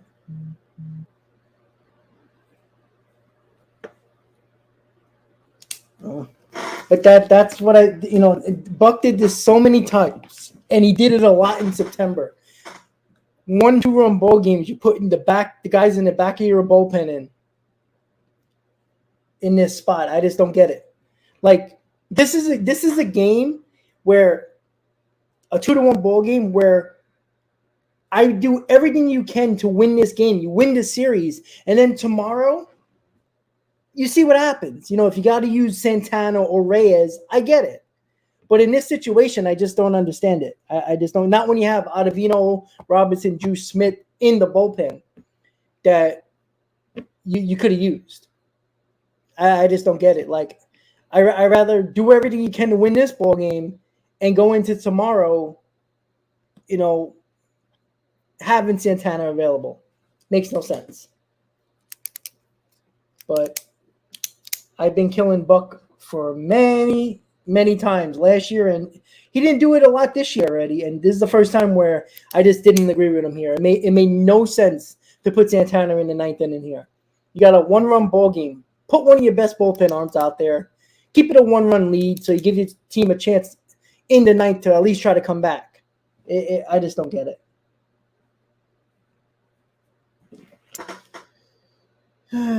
Boy.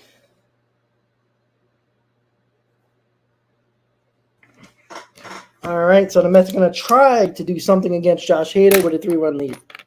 I just don't get that at all.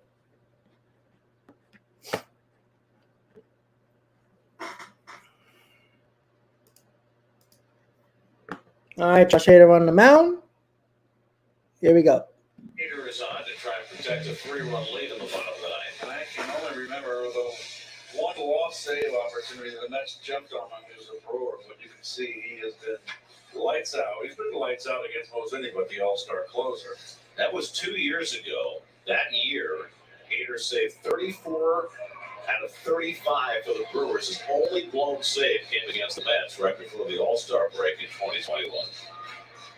Pete Alonso, Marcana, and Jeff McNeil will try their hand against Hader. Is yet to allow a run this year. He's 3 for 3 in save opportunities. Alonso 1 for 3 and a pop fly single back in the fourth. Well, yeah, exactly, Thomas. The whole point, you keep that game to a one-run lead, one-run deficit. One run ties the ball game. That's why I don't understand that move. Putting the back of an arm from the back of your bullpen. Okay, yeah, you're right. Good call. No, Hader has been great against the Mets, and he's been good this year. But he is a guy, he can, if he's wild, he can get some men on.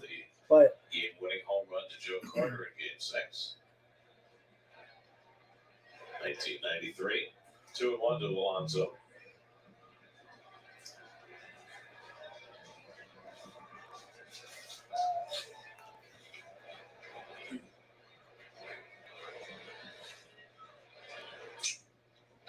They call Mitch the wild thing. Right. Josh Hader. Haterade.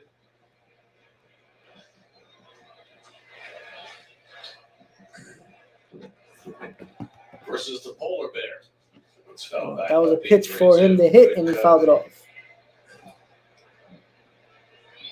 Padres 4 runs, 9 hits. The Mets 1 run and 4 hits. 2-run homer by Xander Bogaerts in the top of this inning, stretching the San Diego lead. And Alonso spends his time out on 3-2. Padres have gotten 3 scoreless innings out of their bullpen so far. Hader trying to put on the bow. And Alonso walk. a slider on 3-2 with a 3-run lead. Don't understand that one. So Alonso's aboard. Mets need 1 more base runner. See, this is a situation like, with Marcana coming up. especially a guy like Hader, who is extremely good pitcher, great closer, but he can get wild. Secondary pitch, 3-2. And Canada takes fastball high for ball 1. Canada's driven in the only man run tonight, a sacrifice fly in the fourth.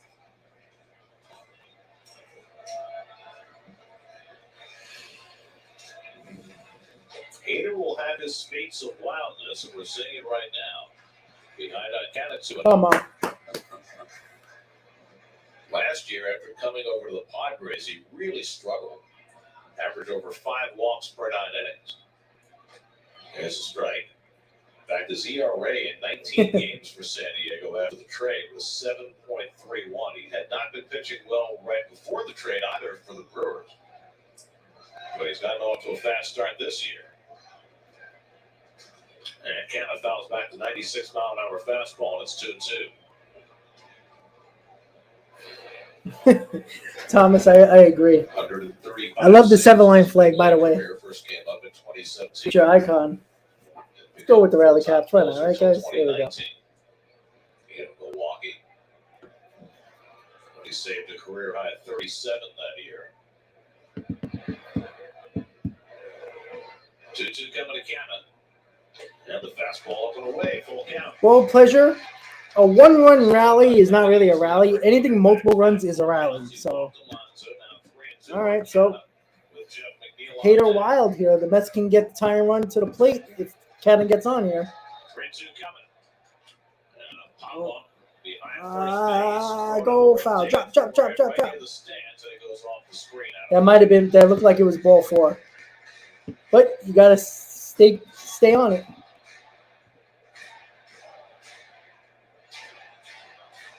So Canada has life. Gotta protect the plate there. 30,000 tonight. Hoping for a big ninth inning. Canada trying to give them hope. I don't think you're going to see a 3-2 slider. Threw into Alonso. And Canada. Oh, he fouled it off. Not. Did he swing? He did. Strike 3. Alonso did not take off at first. Now he goes to second. Canada could not advance to first because first base was occupied. The question was whether he swung, and the first base umpire Ryan Addington said he did. And the question is, he got hit too, or he's saying a foul? He said it hit the bat. He must be saying it's a foul ball because if he gets hit, it doesn't matter because he swung. Right, exactly. The question is whether it hit his bat, and that is not a reviewable play.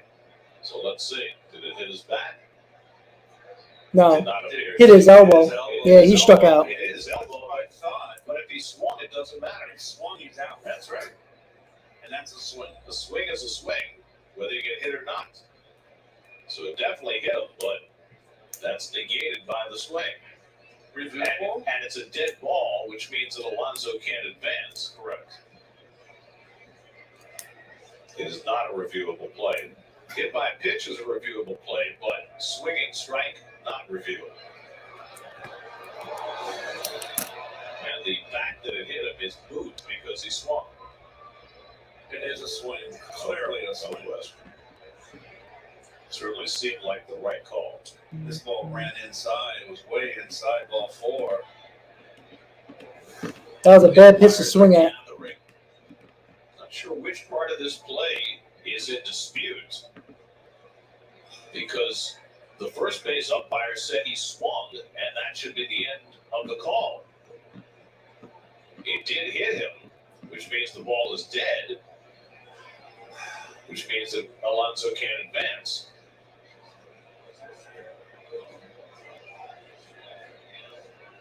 So what are the umpires discussing? Garcia, how's Alvarez doing right now? Made the call. Come on, where were you yesterday when they scored the 5 runs? It doesn't work like that. It's called baseball. Things happen. Part of this play that we're not grasping here. I don't see where it could be anything else here. I mean, we clearly saw it. If there's a question of whether it hit him or not, the Mets would prefer that it didn't because that would allow Alonso to advance and that would take the double play out of order. And I can't imagine what else they could be questioning.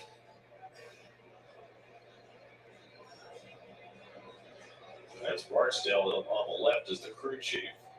Will Little on the right is the home plate umpire. This should have not taken this much time. Just don't know what is at issue here.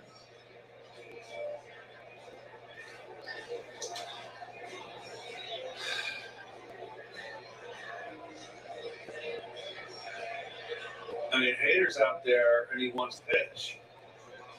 He has not thrown any warm-up pitches during this delay, which has gone on for several minutes now. I wouldn't doubt it, but he's stretching this out for that reason. Here comes Bob Melvin. It's like he should come out and say, come on, guys.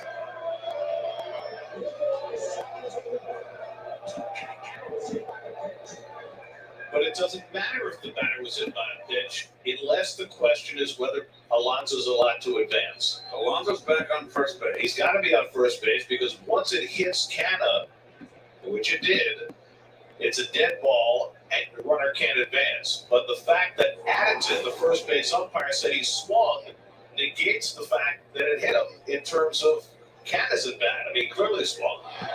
So I don't don't know what's an issue.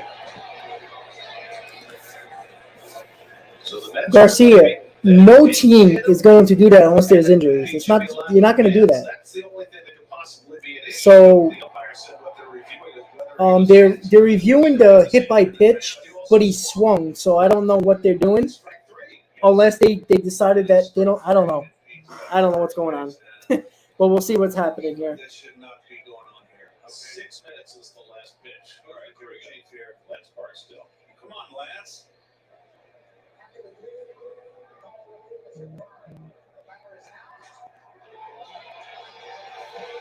There you go. He was hit. But did swing. All right, 1 out. He's the runner at first. I just don't understand what all the conversation was about. The only thing that makes any sense at all is that Buck was arguing that Cano wasn't hit, which would enable Alonso to advance. That's the only part of the play that could have been in the Mets' interest. Anyway. All right, 1 out, 1 on. Now McNeil. McNeil is up. Base hit that just got by Kim in right field in the 7th. Basic Hader. Neal 0 for 2 in his career against Hader. Alonso at first and 1 out. And Hader, after a 7-minute delay, throws a fastball for a strike. 7 minutes.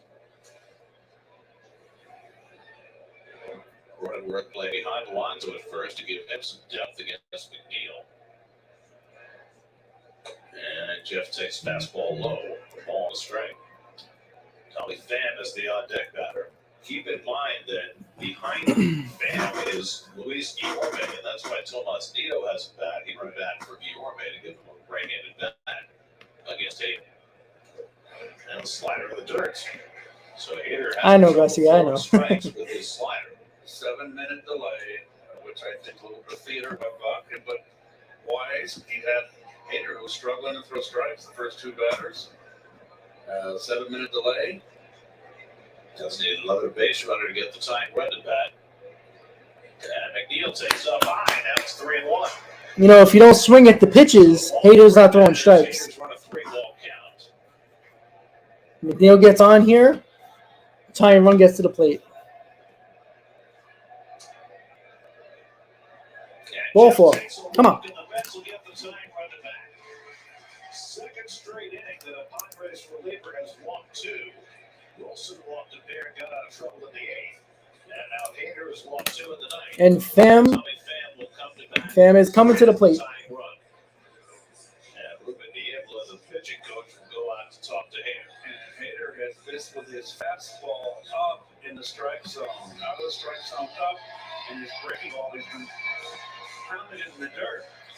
Well, Tommy Pham has a home run on his ledger against Hader. 5 career at-bats. Tommy Pham is 1 for 5 with a home run in his career against Hader. Good time to get. And this is another reason why Buck did a bad job putting Santana in when it could have been a 1-run ball game most likely instead of a 3-run ball game. Come on, Tommy. Listen, home run would be nice, but keep Pham is 0 for 3 tonight. the merry-go-round going. Get on base, get base hit, let's go. Hader's throwing 3 strikes. Saturday, he got a save against the Braves, but it took 29 pitches to get that save. He's already thrown 18. Come on, Tommy. 3 batters in this inning. Here's Pham. Swinging and fouling one off. Not a the bad right side. swing. First pitch fastball, 0-1. Tommy has 1 home run this year.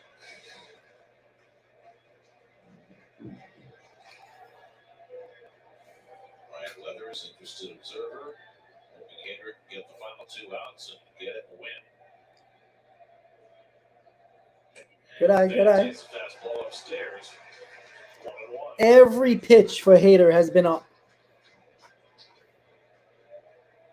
How big does Bogart's home run look right now? The tying run the plate. Tomas Nido on deck to bat for Guillorme. And Pham hits one of Yeah, base hit. That's a run. Let's go. Come on. There we go, baby. The Mets now have the tying runs on pace. It's 4-2 San Diego. And there you go, guys. And this is why you put a better bullpen on in the ninth. That would have been a tying run right there. Damn it. All right. 1 out.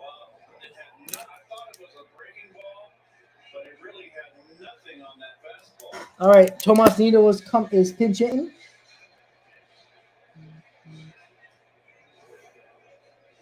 So here's Tomas Nido in the unlikely role as pinch hitter, batting for his buddy Luis Guillorme to give them a right-handed bat. All right, just no double play here. See if you get a base hit. And Nido fouls off first pitch fastball, 0-1. Tomas caught last night, had that swinging bunt for a base hit. He'd take another one of those right now. Francisco Alvarez on deck. Tying runs on base, McNeil at second, Pham at first with 1 out. And Nido late on that fastball, running up and in on him.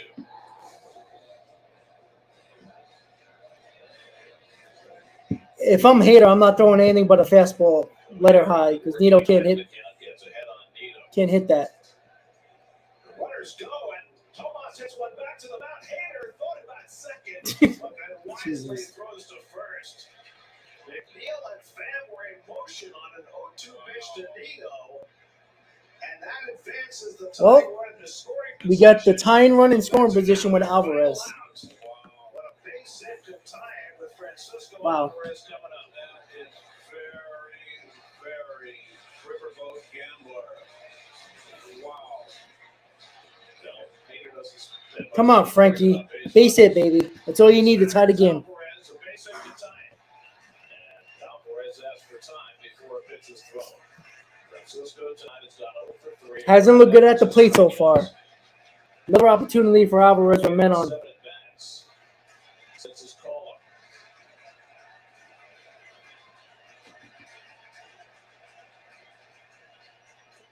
Okay. Fastball up ahead for ball 1. Alvarez has been doing a lot of chasing tonight. He has to be patient here with Hader. This is not a picture that you can chase. Snick him, get the ball down. He's been up with his fastball. And Alvarez Oh. gets dusted. 2-0. Well, he's definitely been wild. Brandon Nimmo would be next. Whew. Alvarez, the potential big run at the plate. All right, Frankie, be patient here. This guy's not throwing strikes. Hader behind 2-0. And Alvarez swings through that fastball. Get up out of I strike don't zone, get it. 2 I on don't out get to it. target right. A young batter like this, you got to put up a take sign for him. Alvarez has light tower power. He has 1 home run in his major league career. And Francisco chases another. That would have been ball 4. fastball. So Hader keeps missing up out of the strike zone, but Alvarez has helped him out with the last 2. And thus the Mets are down to their final strike. Ooh, tardy on that one.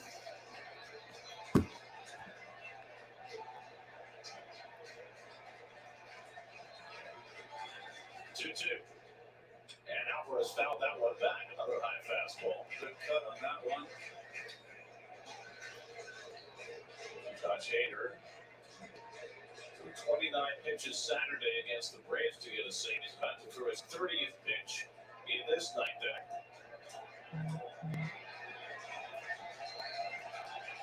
Two to Alvarez. Up and away, full count. 6 batters in the inning. This guy can't throw a strike. Watch out for the slider here. Here's a situation where he might throw a hanger. 4-2 San Diego, 9th inning. 3-2. And Alvarez goes down swinging, and Hader. There you go. There goes your Alvarez, guys. And the ball game is over. Lord. Well, Mets lose 4-2. Once again, Alvarez thrown like 4 balls over the plate, and the Mets just start swinging at everything. And then once again, a situation here where you put up Alvarez once again. You see he is overmatched by Major League pitching at the moment. Again, not saying he's going to be a bad player, but with his long swing And again, a kid that's trying to he's trying to be the hero in that spot. We all understand that, right? But he didn't get the job done. He had 3 at-bats with runners on base. He left 6 men on base today. Let me see. 1, 2, 5 men on base today. And that's a situation where you just got to be patient with a guy who cannot throw strikes. He thrown 4 strikes in the zone. 4 at what is it, 31 pitches for a hitter? He could have walked in the tying run. And a situation where, again, Cesar, you just said it. Again, just because you bet 350 and hit 30 home runs in the minors doesn't mean it's going to translate right away. Not now.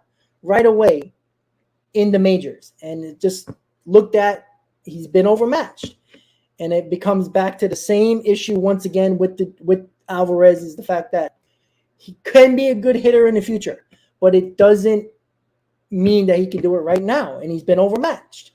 And again, Canna had a terrible at-bat as well. So he's not the only one that's getting, Alvarez is not the only one that's getting killed here.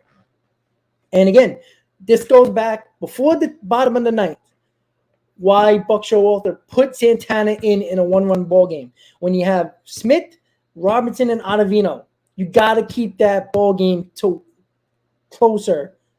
Keep that 1-run ball game. That's your goal going into the bottom of the ninth. Now, again, circumstances could have changed. The Mets might have not scored in the ninth inning down by 1. But at the same time, you have to, I just don't understand Buck sometimes. He did this so many times last year. Stop giving up these 1-run ball games. There's no, like Buck Showalter, they're going to ask him this. Why Santana in the 8th inning? And he's going to say, I wanted to have my big guys available for tomorrow. But the hell with tomorrow, worry about today. Right? In a situation where you're not scoring a lot of runs here. You're in a 1-run ball game. The Padres haven't been scoring runs. In a situation, you got to keep it a 1-run lead. And then, well, John, here's the problem with that, and I get it. But all you have on the bench is left-handed batters. That's all you have. Tim Locascio pinch ran. Guillermo took over. So Guillermo would have been up at the plate, and Buck was going with the right-handed bat. Again, I would have at least put Guillermo up there because he put together a better at-bat, but he was going with the righty-lefty matchup. So I'm not going to kill him for that, but that goes to Billy Epler and the terrible bench, right? Well, yeah, but you know what? At the same time, you just have to look at it this way. It started with Buck in the 8th inning in a 2-1 ball game, putting Santana in the game when you have if Robertson or Ottavino pitched 3 days in a row, or Drew Smith, I get it. All right, you used a ton of guys, I get it, but you have an off day on Thursday. Win today's ball game and then gamble with tomorrow. So unfortunately, Michael, no. Actually, have you checked the Padres batting order? I mean, they scored 4 runs today, but they scored 4 runs in 19 innings. It wasn't like, they didn't hit well either. So unfortunately, the Mets lose 4-2. Again, you can start by blaming Buck in the 8th inning with Santana. The Mets had an opportunity. For the life of me, and this is the situation where analytics play a big part of it as well, because nowadays nobody gives the take sign for hitters anymore. In this situation, why in your right mind would you even swing at a ball against a pitcher that hasn't thrown strikes? And this is just common sense baseball. Jim, I don't think you would have said that yesterday when they won 5-0. You see, you can't just come in and, the Mets lose. Oh my God, they're mediocre. Well, the Padres looked mediocre for 2 games as well. They barely did anything today. Right? They got 4 runs, but the Mets gave up 5. The Mets scored 5 runs yesterday, and the Padres didn't score. All right? It was a good ball game where both teams were struggling to score runs. The Mets scored 5 runs yesterday. They scored 2 today. It's baseball. You're not going to score 7 runs a ball game. All right? Unless you're the Rays. Other than that, the Padres have been struggling offensively as well. So, again, I said this over and over again. I just don't understand being a a Major League Baseball hitter where you should be a lot smarter than me, you, and everybody else.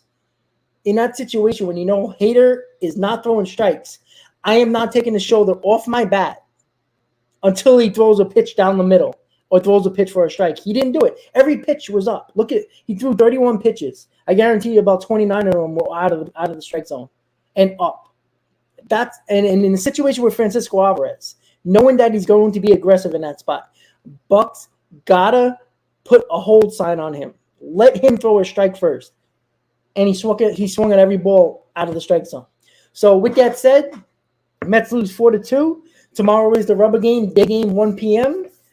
It's going to be Tyler McGill and Blake Snell on the mound. Let's see if the Mets, again, Alvarez had a 2-0 count.